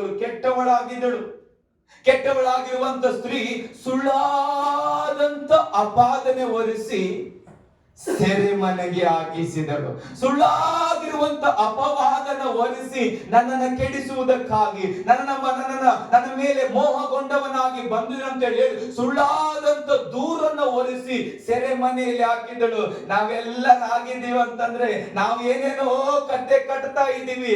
ಆದ್ರೆ ನಾವು ನಂಬಬೇಕು, ದೇವರ ವಾಕ್ಯದಲ್ಲಿ ದೇವರು ಎಷ್ಟು ಒಳ್ಳೆಯವನಂತಂದ್ರೆ ಸೆರೆಮನೆಗೆ ಬಿದ್ದಂತ ಅನುಭವ ಬಹಳ ಕೆಟ್ಟದ್ದು. ಆದ್ರೆ ಅವನ ಕುರಿತಾಗಿರುವಂತ ದೇವರ ಯೋಜನೆ ನೆರವೇರುವುದರಲ್ಲಿ ದೇವರ ಎರಡನೇ ಹೆಜ್ಜೆ. ಯಾಕೆ ಗೊತ್ತಾ? ಆ ಸೆರೆಮನೆಯಲ್ಲಿ ಇನ್ನೊಬ್ಬ ವ್ಯಕ್ತಿ ಎಂಟ್ರಿ ಹೊಡಿತಾನೆ. ನೆಕ್ಸ್ಟ್ ಯಾವ ಎಂಟ್ರಿ ಅಂತಂದ್ರೆ ಫರೋಹನನ ಪಾನದಾಯಕನು ಅದೇ ಸೆರೆಮನೆಯಲ್ಲಿ ಇದ್ದನು. Hallelujah, hallelujah. ಅಯ್ಯೋ, ಗುಲಾಮನಾಗಿ ಹೋಗ್ತಾ ಇದ್ದಾನ, ಐಗುಪ್ತ ದೇಶಕ್ಕೆ ಮಾರ್ತಾ ಇದ್ದಾರಲ್ಲ ಅಂತಂದ್ರು. ಐಗುಪ್ತ ದೇಶಕ್ಕೆ ನಡೆಸಬೇಕೆನ್ನೋದು ದೇವರ ಯೋಜನೆ ನೆರವೇರ್ತಾ ಇದೆ. ಸೆರೆಮನೆಯಲ್ಲಿ ಬಿದ್ದಾಗ ಕಷ್ಟ, ಕಣ್ಣೀರು, ನೋವು, ತಪ್ಪು ಮಾಡದಿರುವಂತ ವ್ಯಕ್ತಿ ಅಂತ ಅನ್ಕೊಳ್ತೇವೆ. ಆದ್ರೆ ಆ ಸೆರೆಮನೆಗೆ ನಡೆಸಬೇಕೆನ್ನುವಂತ ದೇವರ ಯೋಜನೆ ಆಗಿತ್ತು ದೇವರ ಮಕ್ಕಳೇ. Hallelujah, hallelujah. ಮುಂದಿನ ಹಾಗೆ ನಾವು ನೋಡ್ಬೇಕಾದ್ರೆ ಈ ದೇವರು ಎಷ್ಟು ಒಳ್ಳೆಯವನು, ಒಬ್ಬನ ಮೇಲೆ ದೇವರ ಉದ್ದೇಶ ಇದೆ ಅಂತೇಳಿ ಅರ್ಥ ಆದಾಗ ಅವನಿರುವಂತ ಸ್ಥಿತಿ ಯಾವುದೇ ಇರ್ಲಿ ಅವನ ಆಶೀರ್ವಾದ ಮಾಡೇ ಮಾಡ್ತಾನೆ.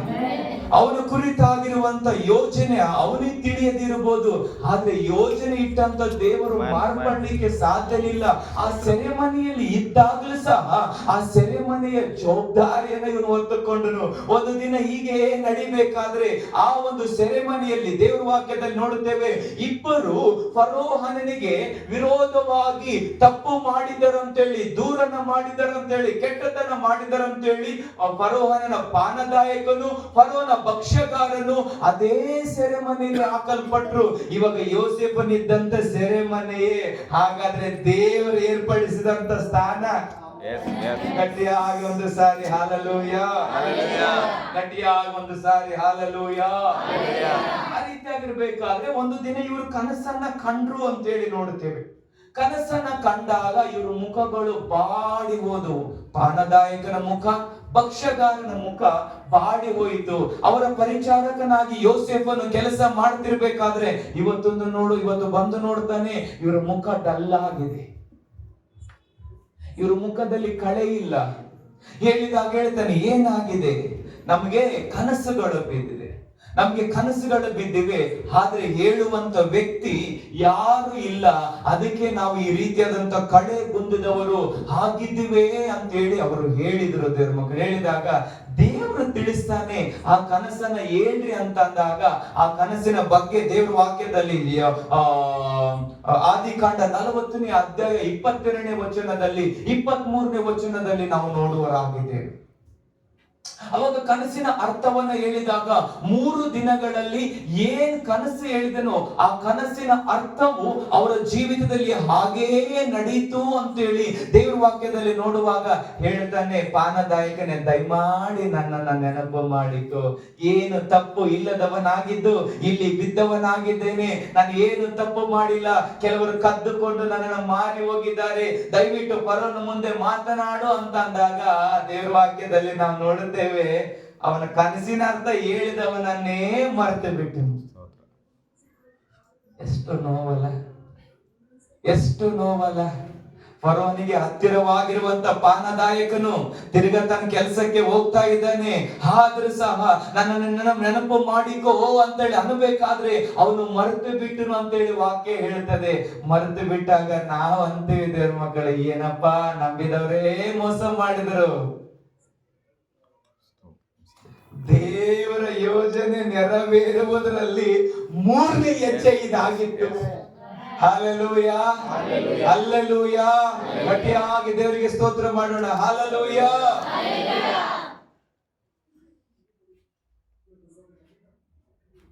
ದೇವರ ಯೋಜನೆ ನೆರವೇರುವುದರಲ್ಲಿ ಇವನು ಮರೆತು ಬಿಡಬೇಕು ಅನ್ನುವಂಥದ್ದು ದೇವರ ಯೋಜನೆ ಆಗಿದ್ದ ನಿಮಿತ್ತವಾಗಿನೇ ಆ ಪಾನದಾಯಕನು ಮರೆತು ಬಿಟ್ಟನು. ಎಷ್ಟು ವರ್ಷ? 1 ವರ್ಷ ಅಲ್ಲ, 2 ವರ್ಷ. 2 ವರ್ಷ ಆದ್ಮೇಲೆ ಹತ್ರ ಬರ್ತಾ ಇದೆ ದೇವರ ಯೋಜನೆ ನೆರವೇರುವುದಕ್ಕಾಗಿ, ಹತ್ರ ಬರ್ತಾ ಇದೆ ದೇವರ ಉದ್ದೇಶ ನೆರವೇರುವುದಕ್ಕಾಗಿ. ಹತ್ರ ಬರ್ತಿರ್ಬೇಕಾದ್ರೆ ಡೈರೆಕ್ಟ್ ಆಗಿದ್ದು ಫರೋಹನಿಗೆ ಕನಸು ಬಿತ್ತು. ಡೈರೆಕ್ಟ್ ಆಗಿ ಫರೋಹನಿಗೆ ಕನಸು ಬಿದ್ದಾಗ ಅಲ್ಲಿ ತಿಳಿಸುವಂತ ಪಂಡಿತರು ಯಾವನು ಇಲ್ಲ, ಅಲ್ಲಿ ತಿಳಿಸುವಂತ ಜೋಯಿಸರು ಯಾವನು ಇಲ್ಲ, ಅಲ್ಲಿ ತಿಳಿಸುವಂತ ಯಾವುದೇ ವಿದ್ವಾಂಸನು ಅಲ್ಲಿ ಇರದೇ ಇರುವಾಗ ಅರ್ಥ ಮಾಡಿಕೊಳ್ಳಬೇಕು, ಉದ್ದೇಶ ನೆರವೇರುವುದಕ್ಕಾಗಿ ಹತ್ರವಾಗಿರಬೇಕಾದ್ರೆ ಈ ಪಾನದಾಯಕನಿಗೆ ಟಕ್ ಅಂತ ಯೋಚನೆ ಬಂತು. ಇಬ್ರಿಯನೊಬ್ಬನು ಅಲ್ಲಿ ಯೋಸೇಫನ್ ಅನ್ನುವಂತ ವ್ಯಕ್ತಿ ಇದ್ದಾನೆ, ಅವನು ನಮ್ಮ ಕನಸಿನ ಅರ್ಥ ಹೇಳಿದ ಹಾಗೇನೆ ನೆರವೇರಿತು. ಒಂದು ಸಾರಿ ಕನಸಿದ್ರೆ ಚೆನ್ನಾಗಿತ್ತಲ್ಲ ಅಂತೇಳಿ ರಾಜನಿಗೆ ಆಲೋಚನೆ ಕೊಟ್ಟನು.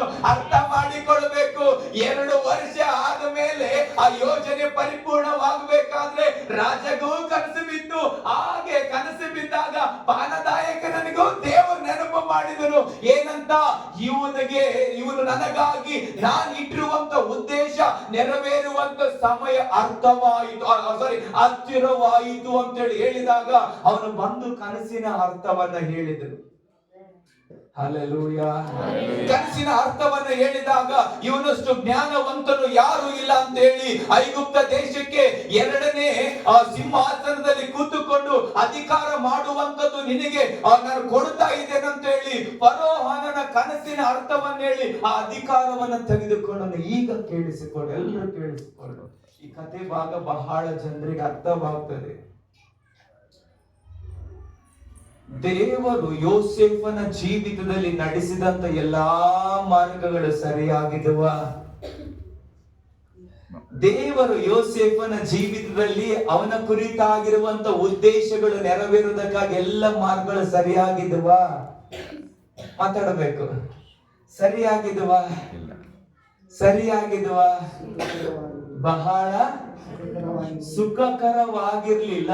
ಆದ್ರೆ ನಡೆಸುವಂತ ಎಷ್ಟೇ ವಿಧಾನಗಳು ಕಠಿಣವಾಗಿದ್ರು ದೇವರ ಮಾರ್ಗ ಸರಿಯಾಗಿಯೇ ಇತ್ತು. ದೇವರ ಮಾರ್ಗ ಯೋಸೇಫನ ವಿಷಯದಲ್ಲಿ ಸರಿಯಾಗಿರಬೇಕಾದ್ರೆ ಇವತ್ತು ಕೂತುಕೊಂಡು ಈ ಉಪವಾಸ ದಿನಗಳಲ್ಲಿ ದೇವರ ವಾಕ್ಯವನ್ನ ಕೇಳಿಸಿಕೊಳ್ಳುತ್ತಿರುವಂತ ನಿನ್ನ ಜೀವಿತಗಳಲ್ಲಿ ಹಾದು ಹೋಗುತ್ತಿರುವಂತ ಎಲ್ಲಾ ವಿಷಯಗಳಲ್ಲಿ ಅವನ ಜೀವಿತದ ಸ್ಥಿತಿಯನ್ನೇ ಬದಲಾಯಿಸಿದಂತ ದೇವರು ನಿನ್ನ ಜೀವಿತದ ಪರಿಸ್ಥಿತಿಯನ್ನು ಬದಲಾಯಿಸುವನಾಗಿದ್ದಾನೆ. ಕಾರಣ ನಿನ್ನೆ ಇವತ್ತು ನಾಳೆ ನಿರಂತರವೂ ಮಾರ್ಪಡೆದಿರುವಂತ ದೇವರು ಆತನು ಯೇಸು ಕ್ರಿಸ್ತನಾಗಿದ್ದಾನೆ. ಹಲ್ಲೆಲೂಯಾ. ಹಾಗೆಯೇ ಮುಂದೆ ನಾವು ನೋಡಬೇಕಾದ್ರೆ ಚೆನ್ನಾಗಿ ಒಂದು ಸ್ವಲ್ಪ ಹೊತ್ತು ಗಮನವಿಟ್ಟು ನಾವು ಕೇಳಿಕೊಳ್ಳುವರಾಗಿರೋಣ. ಜನರು ನಮಗೆ ಕೆಟ್ಟದನ್ನ ಮಾಡುವಾಗ ಗಮನಿಟ್ಟು ಕೇಳಿ, ಜನರು ನಮ್ಮನ್ನ ಕೆಟ್ಟದನ್ನ ಮಾಡುವಾಗ ಅವೆಲ್ಲವೂ ಆಕಸ್ಮಿಕವಾಗಿರ್ಬೋದು ಅಥವಾ ಉದ್ದೇಶ ಪ್ರಕಾರವಾಗಿರ್ಬೋದು, ಅವೆಲ್ಲವೂ ದೇವರ ಉದ್ದೇಶ ನೆರವೇರುವುದಕ್ಕಾಗಿನೇ ಆಗಿರುವಂತವುಗಳಾಗಿವೆ. ನಾವು ನೆನೆಸುವರಾಗಿದ್ದೇವೆ. ಏನಂತಂದಾಗ ಸುಳ್ಳು ಹೇಳುವಂತ ಎಷ್ಟು ಸ್ನೇಹಿತರ ಮಧ್ಯದಲ್ಲಿ ತಿರಸ್ಕಾರಗಳನ್ನ ನಾವು ನೋಡುವಾಗ ಅಲ್ಲಿ ಕೆಟ್ಟ ಜನರ ಕುರಿತಾಗಿ ಇವತ್ತು ಯಾರ ಜೀವಿತಗಳಲ್ಲಿ ಇಲ್ಲ. ನಮ್ಮ ಜೀವಿತಗಳಲ್ಲಿ ಕೆಟ್ಟದ ಕುರಿತಾಗಿ ಯೋಚನೆ ಮಾಡಿರುವಂತವರು, ಸುಳ್ಳಾಗಿ ದೂರನ್ನ ಹೇಳಿರುವಂತ ಸ್ತ್ರೀಯರ ಬಗ್ಗೆ ಕುರಿತಾಗಿ ಯೋಚನೆ ಮಾಡುವಾಗ, ನಂಬಿದಂತ ಸ್ನೇಹಿತರೇ ಮೋಸ ಮಾಡುವಂತ ಸ್ಥಿತಿಗೆ ಒಳಗಾದಾಗ ನಾವು ಅರ್ಥ ಮಾಡಿಕೊಳ್ಳಬೇಕು ದೇವ್ರ ಮಕ್ಕಳೇ, ಎಷ್ಟೋ ಜನಗಳ ಮಧ್ಯದಲ್ಲಿ ಈ ರೀತಿ ಆಗಿರುವಂತ ಸನ್ನಿವೇಶಗಳನ್ನ ಎಲ್ಲರ ಹಾದು ಹೋದವರು ನಾವು ಆಗಿದ್ದೇವೆ. ಈ ಎಲ್ಲಾ ಜನರನ್ನ ಆಯಾಯ ಸಮಯಕ್ಕೆ ಅನುಗುಣವಾಗಿ ಆಯಾಯ ಸಮಯಕ್ಕೆ ಬಂದಾಗ ನಾವು ಅರ್ಥ ಮಾಡಿಕೊಳ್ಳಬೇಕು, ನನ್ನ ಜೀವಿತದಲ್ಲಿ ದೇವರು ಸರಿಯಾದಂತ ವಿಧಾನದಲ್ಲೇ ನಡೆಸ್ತಾ ಇದ್ದಾನೆ. ಆದ್ರೆ ತಪ್ಪಾದಂತ ವ್ಯಕ್ತಿಗಳಾಗಿರಬಹುದು, ಆದ್ರೆ ಕೆಟ್ಟದಾದಂತ ವ್ಯಕ್ತಿಗಳಾಗಿರಬಹುದು, ಆದ್ರೆ ಸುಳ್ಳಾಗಿ ದೂರನ್ನು ಹೊರಿಸುವಂತ ಸ್ತ್ರೀಯರಾಗಿರಬಹುದು, ನಂಬಿದಂತ ಮೋಸವೇ ಮಾಡುವಂತ ಸ್ನೇಹಿತರಾಗಿರಬಹುದು, ಅದೆಲ್ಲವೂ ನನ್ನ ಒಳ್ಳೆಯದಕ್ಕಾಗಿ ಆಗಿರುವಂತದ್ದಾಗಿದೆ. ಹಲ್ಲೆಲೂಯಾ. ಯೋಸೇಫನ ಜೀವಿತದಲ್ಲಿ ಇದುವರೆಗೂ ನಾವು ಕೇಳಿದಿವಲ್ಲ, ಅಣ್ಣ ತಮ್ಮಂದಿರು ಕೆಟ್ಟದೇ, ಫಟಿಫರನ ಹೆಂಡತಿ, ಸುಳ್ಳಾದ ದೂರನೇ ನಂಬಿದಂತ ಪಾನದಾಯಕನು ಕೈ ಬಿಟ್ಟನು. ಇವತ್ತು ನಮ್ಮ ಜೀವಿತಗಳಲ್ಲಿ ಸಹ ಒಂದಲ್ಲ ಒಂದು ಹೃದಯದಲ್ಲಿ ನೋವಿನಲ್ಲಿ ಇದ್ದವರು ಇದರ ಮಧ್ಯದಲ್ಲಿ ಆಗಿದ್ದೇವೆ. ಭಯದಲ್ಲಿ ಇದ್ದವರು ಅನೇಕರು ಇದರ ಮಧ್ಯದಲ್ಲಿದ್ದೇವೆ. ಸೋಲಿನಲ್ಲಿ ಇದ್ದವರು ಇದರ ಮಧ್ಯದಲ್ಲಿದ್ದೇವೆ. ಬಹಳವಾಗಿ ನಂಬಿದ್ದೆ, ಬಹಳವಾಗಿ ಪ್ರೀತಿ ಮಾಡ್ತಾ ಇದ್ದೆ, ಸ್ವಂತದವರೇ ಆಗಿದ್ರು ಅನ್ನುವಂತ ಸ್ಥಿತಿಗತಿಗಳಿಗೆ ಅನೇಕರಾದ ಹೋಗ್ತಿದ್ದೀವಿ. ದೇವ್ರ ಮಗಳೇ ಅಳಬೇಡ, ದೇವ್ರ ಮಗುವೆ ಚಿಂತೆ ಮಾಡಬೇಡ, ಸಂತೋಷ ಪಡುವನಾಗಿರಬೇಕು. ಏಕೆಂದ್ರೆ ದೇವರ ಉದ್ದೇಶದಲ್ಲಿ ದೇವರು ನಮ್ಮನ್ನ ನಡೆಸ್ತಾ ಇದ್ದಾನೆ, ದೇವರ ಚಿತ್ತದಲ್ಲಿ ನಮ್ಮನ್ನ ನಡೆಸುತ್ತಾ ಇದ್ದಾನೆ. ಹಲ್ಲೆಲೂಯ.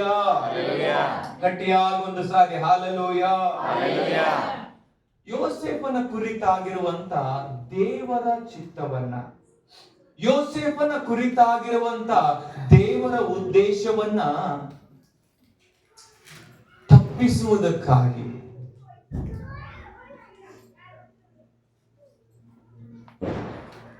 ಒಬ್ಬರೇ ಒಬ್ಬರಿಂದ ಸಾಧ್ಯವಿತ್ತು. ದೇವರು ಅವನಿಗಾಗಿಟ್ಟಿರುವಂತ ಯೋಜನೆ, ದೇವರು ಅವನಿಗಾಗಿಟ್ಟುವಂತ ತನ್ನ ಸಂಕಲ್ಪ, ದೇವರು ಅವನಿಗಾಗಿಟ್ಟುವಂತ ಆ ಒಂದು 30ನೇ ವರ್ಷದಲ್ಲಿ ಆ ರೀತಿಯಾದಂತ ಪ್ರಧಾನ ಮಂತ್ರಿ ಆಗ್ಬೇಕನ್ನುವಂತ ಉದ್ದೇಶ, ಫಲಭರಿತವಾದಂತ ಜೀವಿತ ಇವನಿಗಾಗಿ ಇಟ್ಟಿರಬೇಕಾದ್ರೆ ತಪ್ಪಿಸುವಂತ ವ್ಯಕ್ತಿ ಒಬ್ಬರೇ ಒಬ್ರು ಆಗಿದ್ರು. ಯಾರು ಅಂತಂದ್ರೆ ಸ್ವತಃ ಯೋಸೇಫನೇ. ಏನ್ ಸರ್ ಹೀಗ್ ಮಾತಾಡ್ತೀರಿ? ಹೌದು, ಒಂದು ವೇಳೆ ಪೊಟಿಫರನ ಹೆಂಡತಿಗೆ ಸಂಬಂಧಿಸಿದ್ರಂದ್ರೆ ದೇವರಿಂದ ದೂರವಾಗಿ ಹೋಗ್ತಾ ಇದ್ದನು. ಇವತ್ತು ನನ್ನ ಶಬ್ದವನ್ನ ಕೇಳುತ್ತಿರುವಂತ ದೇವರ ಮಗುವೆ, ನಿನ್ನ ಕುರಿತಾಗಿ ಈ ಸಭೆಯಲ್ಲಿ ನೀನು ಸುಮ್ಮನೆ ಬಂದಿಲ್ಲ. ತಾಯಿ ಗರ್ಭದಲ್ಲಿ ನೀನು ಇಡಬೇಕಾದ್ರೆ, ದೇವರು ನಿನ್ನ ಕಂಡಿರಬೇಕಾದ್ರೆ ಸುಮ್ಮನೆ ಕಂಡಿಲ್ಲ. ದೇವರು ನಿನ್ನ ಒಂದು ಉನ್ನತವಾದ ಜೀವಿತವನ್ನ ಜೀವಿಸುವುದಕ್ಕೆ ಕರೆ ತಂದಿರಬೇಕಾದ್ರೆ, ನಿನ್ನ ಕುರಿತಾಗಿರುವಂತ ದೇವರ ಉದ್ದೇಶವನ್ನ ಕೆಡಿಸುವಂತ ಯಾರಿಗೆ ಅದು ಅಧಿಕಾರ ಇಲ್ಲ. ಅದು ಸೈತಾನನಾಗಿರಬಹುದು, ಅದು ಮನುಷ್ಯರಾಗಿರಬಹುದು, ಅದು ಸ್ನೇಹಿತರಾಗಿರಬಹುದು. ದೇವರ ಉದ್ದೇಶ ನಿನ್ನ ಕುರಿತಾಗಿ ನೆರವೇರದ ಹಾಗೆ ತಡೆಯಾಗುವವರು ಯಾರಾದ್ರೂ ಇದೀವಂತಂದ್ರೆ ಅದು ಸ್ವತಃ ನಾವುಗಳೇ ಆಗಿದ್ದೇವೆ. ಅದು ಸ್ವತಃ ನಿನ್ನ ಕುರಿತಾಗಿ ದೇವರಿಗೆ ಪ್ಲಾನ್ ಇದೆ, ನಿನ್ನ ಕುರಿತಾಗಿ ದೇವರಿಗೆ ಉದ್ದೇಶವಿದೆ, ನಿನ್ನ ಕುರಿತಾಗಿ ಉನ್ನತವಾದಂತ ಯೋಜನೆಯನ್ನ ದೇವರು ಇಟ್ಟವನಾಗಿದ್ದಾನೆ. ನಿನ್ನ ಕುರಿತಾಗಿ ಫಲಭರಿತವಾದಂತ ಜೀವಿತವನ್ನ ಜೀವಿಸುವಂತ ಉದ್ದೇಶ ನಿನ್ನ ಕುರಿತಾಗಿದೆ. ನೀನು ಅಳುವಂತ ಸ್ಥಿತಿಯಲ್ಲಿ ಇವತ್ತು ಕೂತಿರಬಹುದು, ಹೃದಯದ ಭಾರ ಉಳ್ಳವನಾಗಿ ಕೂತಿರಬಹುದು, ಆದ್ರೆ ಯೋಜನೆ ವ್ಯರ್ಥವಾಗುವುದಕ್ಕಾಗಿ ಅವಕಾಶ ಮಾಡಿಕೊಡಬೇಡ. ಎಂತವರೇ ನಿನ್ನ ಜೀವಿತದಲ್ಲಿ ಬರಲಿ, ಎಂತವರೇ ನಿನ್ನ ಜೀವಿತದಲ್ಲಿ ಬರಲಿ, ಎಂತವರೇ ನಿನ್ನ ಜೀವಿತದಲ್ಲಿ ಬರಲಿ, ಆದ್ರೆ ದೇವರ ಉದ್ದೇಶ ನಿನ್ನ ಮೇಲಿರಬೇಕಾದ್ರೆ ನಡೆದು ಹೋಗುತ್ತಿರುವಂತ ಜೀವಿತ ಕಠಿಣವಾಗಿರಬಹುದು. ದೇವರು ಅನುಮತಿಸದ ಹೊರತು ಆ ಮಾರ್ಗದಲ್ಲಿ ನಡಿಬೇಕೆಂಬ ಚಿತ್ತ ನಮ್ಮ ಕುರಿತಾಗಿ ದೇವರಿಗಿದ್ದ ಕಾರಣಕ್ಕಾಗಿನೇ ಅವರು ಬರ್ತಾರೆ. ಅದರ ಸಮಯದಲ್ಲಿ ನಿನ್ನ ಉದ್ದೇಶ ನೆರವೇರಬೇಕಾ? ಸ್ತೋತ್ರ ಸ್ತೋತ್ರ ಸ್ತೋತ್ರ. ಇವತ್ತು ಪ್ರಾರ್ಥನೆ ಮಾಡದಿರುವಕ್ಕೆ ಕಾರಣ ಏಕೆ ಗೊತ್ತಾ? ಹೃದಯದ ನೋವುಗಳು. ಆಲಯಕ್ಕೆ ಬರದಿರುವಾಗ ಅವ್ರು ಹಿಂಗಂದ್ರು ಅನ್ನುವಂಥದ್ದು. ಹಾಗೇನೆ ದೇವ್ರ ಮಕ್ಕಳು, ಎಷ್ಟೋ ಜೀವಿತ ಕೆಡಿಸಿಕೊಳ್ಳುವುದಕ್ಕಾಗಿ ಯಾಕೆ ಹಿಂಗಾಗಿದೆ, ಇವ್ರು ನನಗೆ ಈ ರೀತಿಯಾಗಿ ಮಾಡಿದ್ದಕ್ಕೆ, ಯಾಕೆ ನೀನು ಅಳುತ್ತಾ ಇದ್ದಿ, ಇವ್ರ ಕಾರಣದಿಂದಲೇ. ಯಾಕೆ ಸಂತೋಷವಾಗಿಲ್ಲ, ಈ ವ್ಯಕ್ತಿನೇ. ಯಾಕೆ ಭಯವುಳ್ಳವನಾಗಿದ್ದಿ, ಹೀಗೆ ನಾವು ನೋಡುವಂತ ತೋರಿಸುವಂತ ಸನ್ನಿವೇಶಗಳು ಹೀಗನೇ ಇರುವಂತವುಗಳಾಗಿವೆ. ಅದೇ ಮಾರ್ಗದಲ್ಲಿ ನಡೆಸಬೇಕೆನ್ನುವಂತ ದೇವರ ಯೋಜನೆ ಇರಬೇಕಾದ್ರೆ ತಪ್ಪಿಸಿಕೊಳ್ಳುವಂತ ಮಾರ್ಗವನ್ನ ಮಾಡುವಾಗ ದೇವರ ಮಕ್ಕಳೇ, ನಷ್ಟ ದೇವರಿಗೆ ಅಲ್ಲ, ನಷ್ಟ ಮನುಷ್ಯನಿಗೆ. Hallelujah, hallelujah, hallelujah. ಇವತ್ತು ದೇವರಿಗೆ ಬೇಕಾಗಿರುವಂತ ನಾವುಗಳು, ದೇವರಿಗಾಗಿ ಉಳ್ಳಂತ ನಾವುಗಳು, ದೇವರಿಗೆ ಪರಿಶುದ್ಧ ಜೀವಿತವನ್ನ ಜೀವಿಸುವುದಕ್ಕಾಗಿ ಉಳ್ಳಂತ ನಾವುಗಳು ಕೆಟ್ಟು ಹೋಗುವುದಕ್ಕೆ ಒಂದೇ ಒಂದು ಕಾರಣ ಏನು ಅಂತಂದ್ರೆ, ಒಂದೇ ದೇವರ ಚಿತ್ತದಿಂದ ಹೊರಗಡೆ ಬಂದಾಗ. ಅರ್ಥ ಮಾಡಿಕೊಳ್ಳಬೇಕು ದೇವ್ರ ಮಕ್ಕಳೇ, ನಮ್ಮ ಜೀವಿತಗಳಲ್ಲಿ ವೈರಿಗಳು ನಮ್ಮ ಕುರಿತಾಗಿರುವಂತ ಪ್ಲಾನ್ ಎಲ್ಲ ಕೆಡಿಸುವುದಿಲ್ಲ. ಸೈತಾನ ನಮ್ಮ ಕುರಿತಾಗಿರುವಂತ ಪ್ಲಾನ್ ಅನ್ನ ಕೆಡಿಸುವನಲ್ಲ. ನಮ್ಮ ನೆರೆಹೊರೆಯವರು ಸಹ ನಮ್ಮ ಕುರಿತಾಗಿರುವಂತ ಪ್ಲಾನ್ ಅನ್ನ ಕೆಡಿಸುವರಲ್ಲ. ದೇವರ ಉದ್ದೇಶ ನೆರವೇರದ ಹಾಗೆ ತಡೆಯಾಗುವಂತವ್ರು ಯಾರಾದ್ರೂ ಇದ್ದಿದೆ ಆದ್ರೆ ಸ್ವತಃ ನಾವುಗಳೇ ಆಗಿದ್ದೇವೆ. ಅನೇಕ ಭಯದ ವಾತಾವರಣಗಳು, ಸೋಲಿನ ಜೀವಿತಗಳು, ಅವಮಾನ, ನಿಂದೆಯ, ನಿರುತ್ಸಾಹದ ಜೀವಿತಗಳಲ್ಲಿ ಕಳೆಯುತ್ತಿರುವಂತ ನಾವುಗಳು ಇಲ್ಲೇ ಇದ್ದಾಗ ಇದಕ್ಕೆ ಕಾರಣವಾಗಿರುವಂತ ವ್ಯಕ್ತಿಗಳು ಯಾರೇ ಆಗಿರಬಹುದು, ಆದ್ರೆ ದೇವರೇ ಅನುಮತಿಸಿರೋದು. ಸ್ತೋತ್ರ. ಗಟ್ಟಿಯಾಗಿ ಸ್ತೋತ್ರ ಮಾಡೋಣ. ಹಲ್ಲೆಲೂಯ. ದೇವರು ಅನುಮತಿಸಿದ ಕಾರಣಕ್ಕಾಗಿನೇ ಅವರು ನಮ್ಮ ಜೀವಿತಗಳಲ್ಲಿ ಬಂದು ಅವರ ಪಾತ್ರವನ್ನ ನಿಭಾಯಿಸಿ ಹೋಗ್ತಾರೆ. ಆದ್ರೆ ನೀನಾದರೂ, ಆದ್ರೆ ನಿನ್ನ ಕುಟುಂಬವಾದರೂ, ಆದ್ರೆ ನಿನ್ನ ಸಭೆಯಾದರೂ ದೇವರ ಉದ್ದೇಶಕ್ಕಾಗಿರಬೇಕಾದ್ರೆ ಲಕ್ಷ್ಯ ಅನ್ನುವಂಥದ್ದು ದೇವರ ಉದ್ದೇಶ, ಮನುಷ್ಯನಲ್ಲ. Hallelujah, hallelujah. ದೇವರ ವಾಕ್ಯದಲ್ಲಿ ನಾವು ನೋಡುವರಾಗಿರೋ ಒಂದು ವಚನವನ್ನ ತೆಗೆದು ಓದುವರಾಗಿರೋಣ. ಇಬ್ರಿಯ ಬರೆದ ಪತ್ರಿಕೆ 12ನೇ ಅಧ್ಯಾಯ 1 ಮತ್ತು 2ನೇ ವಚನ. ಆದ ಕಾರಣ ಇಷ್ಟು ಮಂದಿ ಸಾಕ್ಷಿಯವರು ಮೇಘದೋಪಾದಿಯಲ್ಲಿ ನಮ್ಮ ಸುತ್ತಲೂ ಇರುವುದರಿಂದ ನಮಗೆ ಅಭ್ಯಂತರ ಮಾಡುವ ಎಲ್ಲಾ ಭಾರವನ್ನು ಹತ್ತಿಕೊಳ್ಳುವ ಪಾಪವನ್ನು ನಾವು ಸಹ ತೆಗೆದಿಟ್ಟು ನಂಬಿಕೆಯನ್ನು ನಂಬಿಕೆಯನ್ನು ಪೂರೈಸುವವನು ಆಗಿರುವ ಯೇಸುವಿನ ಮೇಲೆ ದೃಷ್ಟಿ ಇಟ್ಟು ನಮಗೆ ನೇಮಕವಾದ ಓಟವನ್ನು ಸ್ಥಿರಚಿತ್ತದಿಂದ ಓಡೋಣ. ಈ ವಾಕ್ಯಕ್ಕಾಗಿ ದೇವರಿಗೆ ಸ್ತೋತ್ರ ಮಾಡೋಣ. ಹಲ್ಲೆಲೂಯ. ನಾನು ಆವಾಗಲೇ ಹೇಳಿದೆ, ದೇವರ ಮಕ್ಕಳೇ, ಈ ಲೋಕದಲ್ಲಿ ದೇವರ ಮಕ್ಕಳಾಗಿ ಜೀವಿಸುವಂತ ಜೀವಿತ ಯಾರಿಗಾಗಿ ಕೊಡಲ್ಪಟ್ಟಿಲ್ಲ, ನಮಗಾಗಿ ಕೊಡಲ್ಪಟ್ಟಿದೆ. ಈ ಲೋಕದಲ್ಲಿ ದೇವರ ಪ್ರೀತಿ ಗೊತ್ತಿಲ್ಲ, ಈ ಲೋಕದಲ್ಲಿ ಕ್ರಿಸ್ತನ ಪ್ರೀತಿ ಗೊತ್ತಿಲ್ಲ, ಕ್ರಿಸ್ತನ ಪರಿಶುದ್ಧತೆ ಗೊತ್ತಿಲ್ಲ, ಕ್ರಿಸ್ತನ ಸ್ವಭಾವ ಗೊತ್ತಿಲ್ಲ. ದೇವರ ವಾಕ್ಯದಲ್ಲಿ ನಾವು ನೋಡುತ್ತೇವೆ, ಯೋಹಾನ ಬರೆದ ಸುವಾರ್ತೆ 1ನೇ ಅಧ್ಯಾಯ 11-18ನೇ ವಚನದಲ್ಲಿ ಈ ರೀತಿಯಾಗಿ ಹೇಳ್ತದೆ, ಯಾರ್ಯಾರು ಆತನನ್ನು ಅಂಗೀಕರಿಸಿದರು, ಅಂದರೆ ಆತನ ಹೆಸರಿನಲ್ಲಿ ನಂಬಿಕೆ ಇಟ್ಟರು, ಅವರಿಗೆ ದೇವರ ಮಕ್ಕಳಾಗುವಂತ ಅಧಿಕಾರ ಕೊಟ್ಟರು. ಇವತ್ತು ವಾಕ್ಯವನ್ನ ಕೇಳುತ್ತಿರುವಂತ ದೇವರ ಮಗುವೆ, ನೀನೊಬ್ಬ ದೇವರ ಮಗನಾಗಿದ್ದಿ. ದೇವರ ಮಗನಾಗಿರ್ಬೇಕಾದ್ರೆ ನೀನು ಶರೀರ ಸಂಬಂಧವಾಗಿ ಕಾಮದಿಂದಾಗ್ಲಿ ಪುರುಷ ಸಂಕಲ್ಪದಿಂದಾಗ್ಲಿ ಹುಟ್ಟಿದವನಲ್ಲ, ದೇವರಿಂದಲೇ ಹುಟ್ಟಿದವನು. ಹಲ್ಲೆಲೂಯ.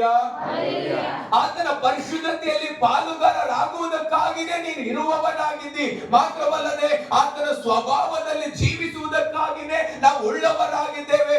ಇದೇ ನಮ್ಮ ಜೀವಿತದ ಕುರಿತಾಗಿರುವಂತ ದೇವರ ಉದ್ದೇಶ. ಗಟ್ಟಿಯಾಗಿ ದೇವರಿಗೆ ಸ್ತೋತ್ರ ಮಾಡೋಣವಾ? ಗಟ್ಟಿಯಾಗಿ ದೇವರಿಗೆ ಸ್ತೋತ್ರ ಮಾಡೋಣವಾ? ಕುರಿತಾಗಿ ದೇವರ ಅಪೇಕ್ಷೆ ಉಳ್ಳವನಾಗಿದ್ದು ಆತನ ಮಗನ ಸ್ವರೂಪದಲ್ಲಿ ಜೀವಿಸುವುದಕ್ಕಾಗಿ ನಾವಿದ್ದೇವೆ. Amen, amen. ಆ ಉದ್ದೇಶ ನೆರವೇರದ ಹಾಗೆ ಯಾರೆಲ್ಲ ಬಂದು ಹೋಗ್ಬೋದು, ಆದ್ರೆ ಉದ್ದೇಶ ನೆರವೇರದ ಹಾಗೆ ಪರಿಶುದ್ಧತೆಯಲ್ಲಿಯೂ, ಕ್ರಿಸ್ತನ ಸ್ವಭಾವದಲ್ಲಿಯೂ, ಕ್ರಿಸ್ತನ ನೀತಿವಂತಿಕೆಯಲ್ಲಿಯೂ, ಕ್ರಿಸ್ತನ ಸ್ವರೂಪದಲ್ಲಿಯೂ, ಕ್ರಿಸ್ತನ ಅಧಿಕಾರದಲ್ಲಿಯೂ ಇದ್ದು ಜೀವಿಸುವುದಕ್ಕಾಗಿ ನಾವು ಇದ್ದವರಾಗಿದ್ದೇವೆ. ಹಲ್ಲೆಲೂಯ. ರಾತ್ರಿ ವೇಳೆಯಲ್ಲಿ ದೇವರ ಮಕ್ಕಳೇ, ಎಷ್ಟೋ ವರ್ಷಗಳಾಯ್ತು ಕ್ರೈಸ್ತತ್ವ ಜೀವಿತ ಅನ್ನುವಂಥದ್ದು ಏನು ಆರಾಧನೆಗೆ ಬಂದು ಹೋಗುವಂತ ಜೀವಿತ ಅಲ್ಲ. ಕ್ರೈಸ್ತತ್ವ ಜೀವಿತ ಅನ್ನುವಂಥದ್ದು ಶಕ್ತಿಯ ಜೀವಿತ. ಕ್ರೈಸ್ತತ್ವ ಜೀವಿತ ಅನ್ನುವಂಥದ್ದು ಕ್ರಿಸ್ತನ ಜೀವಿತ. ಕ್ರೈಸ್ತತ್ವ ಅನ್ನುವಂಥದ್ದು ವಾಕ್ಯಾಧಾರಿತವಾಗಿ ನಡೆಯುವಂತ ಜೀವಿತ. ಕ್ರೈಸ್ತತ್ವ ಕ್ರಿಸ್ತ ಜೀವಿತ ಅನ್ನುವಂಥದ್ದು ಸುವಾರ್ತೆಯ ಜೀವಿತ. ಕ್ರೈಸ್ತತ್ವ ಅನ್ನುವಂಥದ್ದು ದಯಮಾಡಿ ಅರ್ಥ ಮಾಡಿಕೊಳ್ಳ್ರು, ಮುಗಿಸುವುದಕ್ಕಿಂತ ಮುಂಚಿತವಾಗಿ ಈ ಲೋಕದಿಂದ ಪಡೆದುಕೊಂಡು ಜೀವಿಸುವಂತ ಜೀವಿಸುವಂತದ್ದಲ್ಲ, ಪರಲೋಕದಿಂದ ಪಡೆದುಕೊಂಡು ಜೀವಿಸುವಂತದ್ದು. ಕ್ರೈಸ್ತತ್ವ ಅನ್ನುವಂಥದ್ದು ಶರೀರ ಸಂಬಂಧವಾಗಿ ನಡೆಯುವಂತ ಜೀವಿತ ಅಲ್ಲ. ಕ್ರೈಸ್ತತ್ವ ಅನ್ನುವಂಥದ್ದು ಆತ್ಮ ಸಂಬಂಧವಾಗಿ ನಡೆಯುವಂಥದ್ದು. ಕ್ರೈಸ್ತತ್ವ ಅನ್ನುವಂಥದ್ದು ಈ ಲೋಕದ ಯಾವುದೇ ವ್ಯಕ್ತಿಯನ್ನ ಮಾದರಿ ಮಾಡಿಕೊಂಡು ಅವನ ಹೆಜ್ಜೆಜಾಡಿಯನ್ನ ನಡೆಯುವಂತ ಜೀವಿತ ಅಲ್ಲ. ಕ್ರೈಸ್ತತ್ವ ಅನ್ನುವಂಥದ್ದು ಕ್ರಿಸ್ತನನ್ನ ಮಾದರಿ ಮಾಡಿಕೊಂಡು ಅವನ ಹೆಜ್ಜೆಜಾಡಿಯಲ್ಲಿ ನಡೆಯುವಂತ ಜೀವಿತ. ಈ ಲೋಕಕ್ಕೆ ಕ್ರಿಸ್ತನನ್ನ ತೋರಿಸಬೇಕಾದ್ರೆ ಕ್ರಿಸ್ತನು ಬರುವುದಿಲ್ಲ. ಆ ಉದ್ದೇಶ ನಿನ್ನಲ್ಲಿ ನೆರವೇರು ಎಂಬುದಕ್ಕಾಗಿ ನಿನ್ನನ್ನ ನನ್ನನ್ನ ಈ ಲೋಕದಲ್ಲಿ ಇಟ್ಟಿರೋದು. ಹಲ್ಲೆಲೂಯಾ. ಅದಕ್ಕೆ ನಂಬಿಕೆಯನ್ನು ಹುಟ್ಟಿಸುವವನು ಪೂರೈಸುವನು ಆಗಿರುವಂತ ಯೇಸುವಿನ ಮೇಲೆ ದೃಷ್ಟಿ ಇಟ್ಟು ನಮಗೆ ನೇಮಕವಾದ ಓಟವನ್ನ ಸ್ಥಿರ ಚಿತ್ತದಿಂದ ಓಡೋಣ. Hallelujah, hallelujah, hallelujah. ಯಾವಾಗ ಇದರಲ್ಲಿ ನಾವುಗಳು ಇರ್ತೇವೋ, ನಾನು ಹೇಳ್ತೇನೆ, ಫಲಭರಿತವಾದ ಜೀವಿತ ಯಾವಾಗ ಇದರಲ್ಲಿ ಇರ್ತೀವೋ, ಜಯಭರಿತವಾದ ಜೀವಿತ ಯಾವಾಗ ಇದರಲ್ಲಿ ಇರ್ತೀವೋ, ಸಂತೋಷಕರವಾದ ಜೀವಿತ ಯಾವಾಗ ಇದರಲ್ಲಿ ಇರ್ತೀವೋ, ದೇವರ ವಾಕ್ಯದ ಜೀವವೆಂಬ ಜೀವವುಳ್ಳ ಜೀವಿತ. ಹಲ್ಲೆಲೂಯಾ. ಅದು ನಾನು ನೀನು ಆಗಿದ್ದೇವೆ. ಪಕ್ಕದಲ್ಲಿ ಕೈ ಕೊಟ್ಟು ಹೇಳಿದ್ರೆ ನೀನೇ ಆಗಿದ್ದೀ. ಕೈ ಕೊಟ್ಟು ಚೆನ್ನಾಗಿ ಬಲಪಡಿಸೋದು ನೀವೇ ಆಗಿದ್ದೀರಿ. ಹೇಳಿದ್ರೆ ನೀವೇ ಆಗಿದ್ದೀರಿ. ಗಟ್ಟಿಗಿಡೋದು ನೀವೇ ಆಗಿದ್ದೀರಿ. ನಂಬಿಕೆದವರನ್ನ ಬಲಪಡಿಸೋಣ. ಫಲಭರಿತವಾದ ಜೀವಿತಕ್ಕಾಗಿ ಉಳ್ಳವರು ನೀವು. ಸ್ತೋತ್ರ. ಮತ್ತೊಂದು ಸಹ ನಾನು ಹೇಳೇ ಕಳ್ಸೋಣ. ಹೇಳ್ರಿ, ಫಲಭರಿತವಾದ ಜೀವಿತಕ್ಕೆ ಉಳ್ಳವರು ನೀವು. ಜಯಭರಿತವಾದ ಜೀವಿತಕ್ಕೆ ಉಳ್ಳವರು ನೀವು. ಕ್ರಿಸ್ತನ ಜೀವವನ್ನ ಪ್ರತಿನಿಧಿಸುವವರು ನೀವು. ಕ್ರಿಸ್ತನ ಸಾರೂಪ್ಯದಲ್ಲಿ ನಡೆಯುವಂತ ಜೀವಿತಕ್ಕಾಗಿ ಉಳ್ಳವರು ನೀವು. ನಾನು ದೇವರ ಉದ್ದೇಶವಾಗಿದ್ದೇನೆ. ನಾನು ಕ್ರಿಸ್ತನ ನಿರ್ಮಾಣವಾಗಿದ್ದೇನೆ. ನಾನು ಅನೇಕ ವಿಷಯಗಳಿಗೆ ಪರಿಹಾರಿಯಾಗಿದ್ದೇನೆ. ಮಧ್ಯದಲ್ಲಿ ಯಾರಾದ್ರೆ ಹೇಳ್ರಿ, ಈ ಪಟ್ಟಣಕ್ಕೆ ನಾನು ಆಶೀರ್ವಾದವಾಗಿದ್ದೇನೆ. ನಾನು ಈ ಪಟ್ಟಣಕ್ಕೆ ಆಶೀರ್ವಾದವಾಗಿದ್ದೇನೆ. ನಾನು ಜಯದ ಜೀವಿತಕ್ಕಾಗಿ ಉಳ್ಳವನು. ನಾನು ಫಲಭರಿತವಾದ ಜೀವಿತಕ್ಕೆ ಉಳ್ಳವನು. ನಾನು ದೇವರಿಗೆ ಸ್ತೋತ್ರ. Hallelujah, hallelujah. ಹೌದು ದೇವರ ಮಕ್ಕಳೇ, ದೇವರು ನಿಮ್ಮನ್ನ ತಕ್ಕ ಉದ್ದೇಶದಿಂದ ಈ ರೀತಿಯಾದಂತ ಜೀವಿತ ಜೀವಿಸುವುದಕ್ಕಾಗಿ ಉಳ್ಳವರು. ಲೋಕವನ್ನ ನೋಡಿ ನಿರಾಶರಾಗಬೇಡ್ರಿ. ಪರಿಸ್ಥಿತಿಗಳನ್ನ ನೋಡಿ ನಿರಾಶರಾಗಬೇಡ್ರಿ. ಚಿಂತೆಗಳನ್ನ ನೋಡಿ ನಿರಾಶರಾಗಬೇಡ್ರಿ. ಮಾರ್ಗ ಮಧ್ಯದಲ್ಲಿ ಬರುತ್ತಿರುವಂತವ್ರು ಯಾರು ನೋಡಿ ನಿರಾಶರಾಗಬೇಡ್ರಿ. ಆದ್ರೆ ನಿನಗೊಂದು ಗುರಿ ಇದೆ, ನಿನಗೊಂದು ಓಟವಿದೆ, ನಿನಗೊಂದು ಉದ್ದೇಶ ಇದೆ. ಆ ಉದ್ದೇಶ ತಡೆ ಆಗುವುದಕ್ಕಾಗಿ ಅವ್ರ ಮೇಲೆ ಬಟ್ಟೆ ಇಲ್ಲ.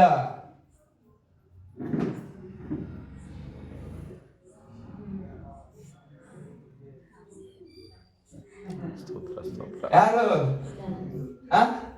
ಗುಂಪು ಬೇಡ, ನಾನೇ. ಅದಕ್ಕೆ ಸುಂದರವಾಗಿ ನಮ್ಮೊಬ್ಬೊಬ್ಬರನ್ನ ರೂಪಿಸಿದ್ದಾನೆ. ವಿಚಿತ್ರವಾಗಿ ನಮ್ಮೊಬ್ಬೊಬ್ಬರನ್ನ ರೂಪಿಸಿದ್ದಾನೆ. ನಾನು ಅದಕ್ಕೆ ಆಧಾರ್ ಕಾರ್ಡ್ ಇಳಿಯಬಹುದು, ಚೆನ್ನಾಗಿ ಗೊತ್ತಾಗ್ತದೆ. ನಿಮ್ ಬಟ್ಟೆ ಬೇಕು, ನಿಮ್ ಗಂಡ ಬೇಕು. ಒಬ್ರು ನಮ್ ತಾಯಿದು ಬ್ಲಡ್ ಗ್ರೂಪ್ ನನಗೆ ಇರಲ್ಲ, ಹೌದಲ್ಲ ದೇವ್ರ ಮಕ್ಕಳೇ? ಕಾರಣ ಏನಂತಂದ ಬಂದಾಗ ನಿನಗಾಗಿನೇ ಒಂದು ಉದ್ದೇಶ ಇದೆ. ಅದು ಬೇರೆ ಯಾರು ಜೀವಿಸಕ್ಕೆ ಆಗೋದೇ ಇಲ್ಲ. ಅದಕ್ಕೆ ಆಧಾರವಾಗಿ ಒಂದು ವಚನ, ಒಂದು ವಾಕ್ಯವನ್ನು ಕೇಳಿಸಿಕೊಂಡು ನಾವು ಮುಂದಿನ ಸಮಯಕ್ಕಾಗಿ ಹೋಗೋಣ. ಯೇಸು ಕ್ರಿಸ್ತನ ಸೇವೆ ಮಾಡಿದಂತ ಕಾಲದಲ್ಲಿ ದೇವರ ವಾಕ್ಯವನ್ನು ನೋಡುತ್ತೇವೆ. ಅಪೊಸ್ತಲರ ಕೃತ್ಯದಲ್ಲಿ 3ನೇ ಅಧ್ಯಾಯದಲ್ಲಿ, ತೆಗಿಬೇಡ, ನಮ್ಮೆಲ್ಲರಿಗೂ ಪರಿಚಿತವಾದಂತದ್ದು, ಒಂದ್ಸಲ ತೆಗಿಬೇಡ. ಅಪೊಸ್ತಲರ ಕೃತ್ಯ 3ನೇ ಅಧ್ಯಾಯದಲ್ಲಿ ದೇವರ ವಾಕ್ಯವನ್ನು ನೋಡುವಾಗ, ಪೇತ್ರ ಯೋಹಾನರು ಮಧ್ಯಾಹ್ನ 4 ಗಂಟೆಗೆ ನಡೆಯುವಂತ ಆರಾಧನೆಗಾಗಿ ಹೋಗ್ತಾ ಇದ್ರು.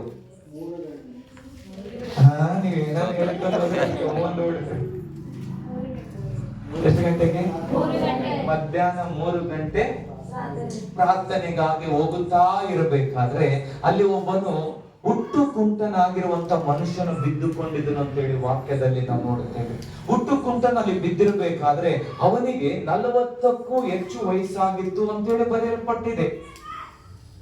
ಆ ರೀತಿಯಾಗಿರ್ಬೇಕಾದ್ರೆ ಅವನ ಅದೇ ಪ್ರತಿದಿನ ಅವನನ್ನ ಕೂಡಿಸ್ಬೇಕು, ಭಿಕ್ಷೆ ಬೇಡಬೇಕು. ಪ್ರತಿದಿನ ಅವನಲ್ಲಿ ಕೂಡಿಸ್ಬೇಕು, ಭಿಕ್ಷವನ್ನ ಬೇಡಬೇಕು. ಪ್ರತಿದಿನ ಅವನಲ್ಲಿ ಕೂಡಬೇಕು, ಭಿಕ್ಷೆ ಬೇಡಬೇಕು. ಆ ರೀತಿಯಾಗಿ ಅವನು ಜೀವಿಸುತ್ತಾ ಇರಬೇಕಾದ್ರೆ ಒಂದು ದಿನ ಇವರು ಹೋಗ್ಬೇಕಾದ್ರೆ ಕೇಳ್ತಾನೆ, ಅವರನ್ನ ದೃಷ್ಟಿಸಿ ನೋಡಿ ಏನಾದ್ರೂ ಕೊಡ್ತಾರಂತೇಳಿ ಹೇಳಿದಾಗ ಅವ್ರು ಹೇಳ್ತಾರೆ, ನಮ್ಮಲ್ಲಿ ಏನು ಇಲ್ಲ, ನಮ್ಮಲ್ಲಿ ಬೆಳ್ಳಿ ಬಂಗಾರವಂತೂ ನಮ್ಮಲ್ಲಿ ಇಲ್ಲ. ನಜರೇತಿನ ಯೇಸು ಕ್ರಿಸ್ತನ ನಾಮದಲ್ಲಿ ಎದ್ದು ನಡೆದಾಡು ಅಂತೇಳಿ ಅವನ ಕೈ ಹಿಡಿದು ಎತ್ತಿದಾಗ ಅವನ ಕಾಲುಗಳಲ್ಲಿ ಬಲ ಅಂತೇಳಿ ವಾಕ್ಯ ಹೇಳ್ತದೆ. ಇದು ನನ್ನ ಪ್ರಶ್ನೆ ಅಲ್ಲ, ಇದನ್ನು ಅಲ್ಲ. ಆದ್ರೆ ಅವನಿಗೆ 40ಕ್ಕೂ ವಯಸ್ಸು ಆಗಿರ್ಬೇಕಾದ್ರೆ ಆ ಒಂದು ಪ್ಲೇಸ್ ಅಲ್ಲಿ ಯೇಸು ಸ್ವಾಮಿ ಎಷ್ಟೋ ಸಾರಿ ನಡೆದಾಡಿದ್ರು. ಈ ಘಟನೆ ಆಗಿರುವಂತದ್ದು ಯೇಸು ಕ್ರಿಸ್ತನು ಸತ್ತು ಎದ್ದು ಪರಲೋಕಕ್ಕೆ ಆರೋಹಣ ಆದಂತ ಹಬ್ಬಬ್ಬ ಅಂದ್ರೆ 2 ತಿಂಗಳು ಅನ್ಬೋದು. ಪಂಚಶತಮ ದಿನ ನಡೆದಾದ ಮೇಲೆ ಈ ಘಟನೆ ನಡೆಯಿತು ಅಂತ ಹೇಳಿ ವಾಕ್ಯದಲ್ಲಿ ನಾವು ನೋಡುತ್ತೇವೆ. ಆ ರೀತಿಯಾಗಿ ಇರಬೇಕಾದ್ರೆ ಅಷ್ಟು ವಯಸ್ಸು ಆಗಿರುವಂತ ಅವನ ಜೀವಿತದಲ್ಲಿ ಯೇಸು ಸ್ವಾಮಿ ಎಷ್ಟೋ ಸಾರಿ ಸೇವೆ ಮಾಡಿದ್ರು, ಎಷ್ಟೋ ಸಾರಿ ನಡೆದಾಡಿದ್ರು, ಎಷ್ಟೋ ಅದ್ಭುತಗಳಲ್ಲಿ ಆಗಿದ್ವು, ಎಷ್ಟೋ ಸಾರಿ ವಾಕ್ಯ ಹೇಳಿದ್ರು. ಆದ್ರೂ ಸಹ ಅಲ್ಲಿ ನಡೆದೇ ಇದ್ದಂತ ಅದ್ಭುತ ಇಲ್ಲಿ ನಡೀತು. ಕಾರಣ ಇವ್ರ ಮೂಲಕವಾಗಿ ಆಗ್ಬೇಕನ್ನುವಂಥದ್ದು ದೇವರ ಉದ್ದೇಶ, ಇಲ್ಲಿಂದಲೇ ಆಗ್ಬೇಕನ್ನುವಂಥದ್ದು ದೇವರ ಉದ್ದೇಶ. ಆ ರೀತಿಯಾಗಿ ನಡಿಬೇಕಾದ್ರೆ ಆ ಕಾರ್ಯ ಅಪೊಸ್ತಲರ ಕೃತ್ಯ 3ನೇ ಅಧ್ಯಾಯದಲ್ಲಿ ನಡೀತು. ನನ್ನನ್ನು ಕೇಳುತ್ತಿರುವಂತ ದೇವರ ಮಕ್ಕಳೇ, ಈ ಪಟ್ಟಣದಲ್ಲಿ ನಿನಗಾಗಿ ಉಳ್ಳಂತವರು ಎಷ್ಟೋ ಜನರಿದ್ದಾರೆ, ನಿನಗಾಗಿ ಉಳ್ಳಂತ ಎಷ್ಟೋ ಕುಟುಂಬಗಳಿವೆ. ನೀನೇ ತಲುಪಬೇಕಾದಂತ ಇವತ್ತು ಹೇಳಿದಿವಲ್ಲ, ಇದುವೇ ನನ್ನ ಗುರಿ, ಇದುವೇ ನನ್ನ ಬಯಕೆ. ಸುವಾರ್ತೆ ತಲುಪದಿರುವಂತ ಗ್ರಾಮ, ಹಳ್ಳಿ, ಸಭೆ ಇರಬಾರ್ದಂತ ಹೇಳಿಲ್ಲ, ನೀನೇ ಮುಟ್ಟಬೇಕಾದಂತ ಸ್ಥಳಗಳಿವೆ. ಅಯ್ಯೋ, ಮೈಸೂರಿಂದ ಪಾಸ್ಟ್ ಬಂದಿದ್ದಾರೆ, ಅವರಿಗಾಗಿ ನೇಮಕವಾದದ್ದು. ಅವರಿಗೆ ನೇಮಕವಾದ ಅವರು ಮಾಡ್ತಾ ಇರ್ತಾರೆ. ನಿನಗೆ ನೇಮಕವಾದದ್ದು, ನನಗೆ ನೇಮಕವಾದದ್ದು ನಾವೇ ಮಾಡಬೇಕು. ಅದಕ್ಕಾಗಿನೇ ಚಳಿಗಳ ಮಧ್ಯದಲ್ಲಿ ಕೂತುಕೊಂಡು ವಾಕ್ಯವನ್ನು ಕೇಳುತ್ತಾರೆ. ಅದಕ್ಕಾಗಿನೇ ಉಪವಾಸ ದಿನಗಳಿರುವಂತದ್ದು. ಅದಕ್ಕಾಗಿನೇ ಎಲ್ಲಿಲ್ಲೋ ಸೇವಕರು ಬಂದ್ರೆ ಬಲಪಡಿಸುವಂತದ್ದು. ನೀನೇ ಮುಟ್ಟಬೇಕಾದಂತ ಯವನಸ್ಥರಿದ್ದಾರೆ, ನೀನೇ ಕಾಲಿಡಬೇಕಾದಂತ ಎಷ್ಟೋ ಮನೆಗಳಿವೆ, ನೀನೇ ತಲುಪಬೇಕಾದಂತ ಎಷ್ಟೋ ಗ್ರಾಮಗಳಿವೆ. ನಂಬಿಕೆಯುಳ್ಳವರಿದ್ರ ಮಧ್ಯದಲ್ಲಿ ಯಾರಾದ್ರೂ ಆಗಿದೆ ಆದ್ರೆ ನಿನ್ ಮೂಲಕವಾಗಿನೇ ಎಷ್ಟೋ ಸಭೆಗಳ ಸ್ಥಾಪನೆ ಆಗುವುದಿದೆ. ಹಲ್ಲೆಲೂಯಾ. ಅದಕ್ಕಾಗಿನೇ ದೇವರು ನಿನ್ನನ್ನು ಹಿಡಿದಿರುವಂತದ್ದು. ಆ ಯೋಜನೆ ತಪ್ಪಿ ಹೋಗದ ರೀತಿಯಲ್ಲಿ ನಮ್ಮನ್ನು ನಾವು ಯಾರು ತಪ್ಪಿಸಿಕೊಳ್ಳೋದು ಬೇಡ. ನಿನ್ನ ಕಣ್ಣುಗಳಿಂದ ನಿನ್ನನ್ನು ನೋಡುವಾಗ ಬಲಹೀನವನಾಗಿರ್ಬೋದು, ಅಥವಾ ನಿನ್ನನ್ನು ನೋಡುವಾಗ ಅಯ್ಯೋ ನಾನೇನು, ನನ್ನ ಮನೆಯೇನು, ನನ್ನ ಕುಟುಂಬ ಅನ್ಬೋದು. ಆದ್ರೆ ದೇವರನ್ನ ನೋಡುವಾಗ ತನ್ನ ಉದ್ದೇಶದಲ್ಲಿ ನಿನ್ನನ್ನು ನೋಡುತ್ತಾನೆ, ತನ್ನ ಜೀವದಲ್ಲಿ ನೋಡ್ತಾನೆ. ಅದಕ್ಕೆ ಮೊದಲೇ ಕಲ್ತೀವಲ್ಲ, ಕೇಳೋದು, ತಿಳ್ಕೊಳ್ಳೋದು, ನಂಬೋದು, ವಿಧೇಯರಾಗುವಾಗ ಫಲಭರಿತವಾದ ಜೀವಿಸಲಿಕ್ಕೆ ಸಾಧ್ಯ. Hallelujah, hallelujah. ಆಗಿರುವಂತ ಸ್ಥಳದಲ್ಲಿ ನಾವೆಲ್ಲರೂ ನಿಂತುಕೊಳ್ಳುವರಾಗಿರೋದು, ನಾವೆಲ್ಲರೂ ನಿಂತುಕೊಳ್ಳುವರಾಗಿ ಅವಾಗಿರುವಂತ ಸ್ಥಳಗಳಲ್ಲಿ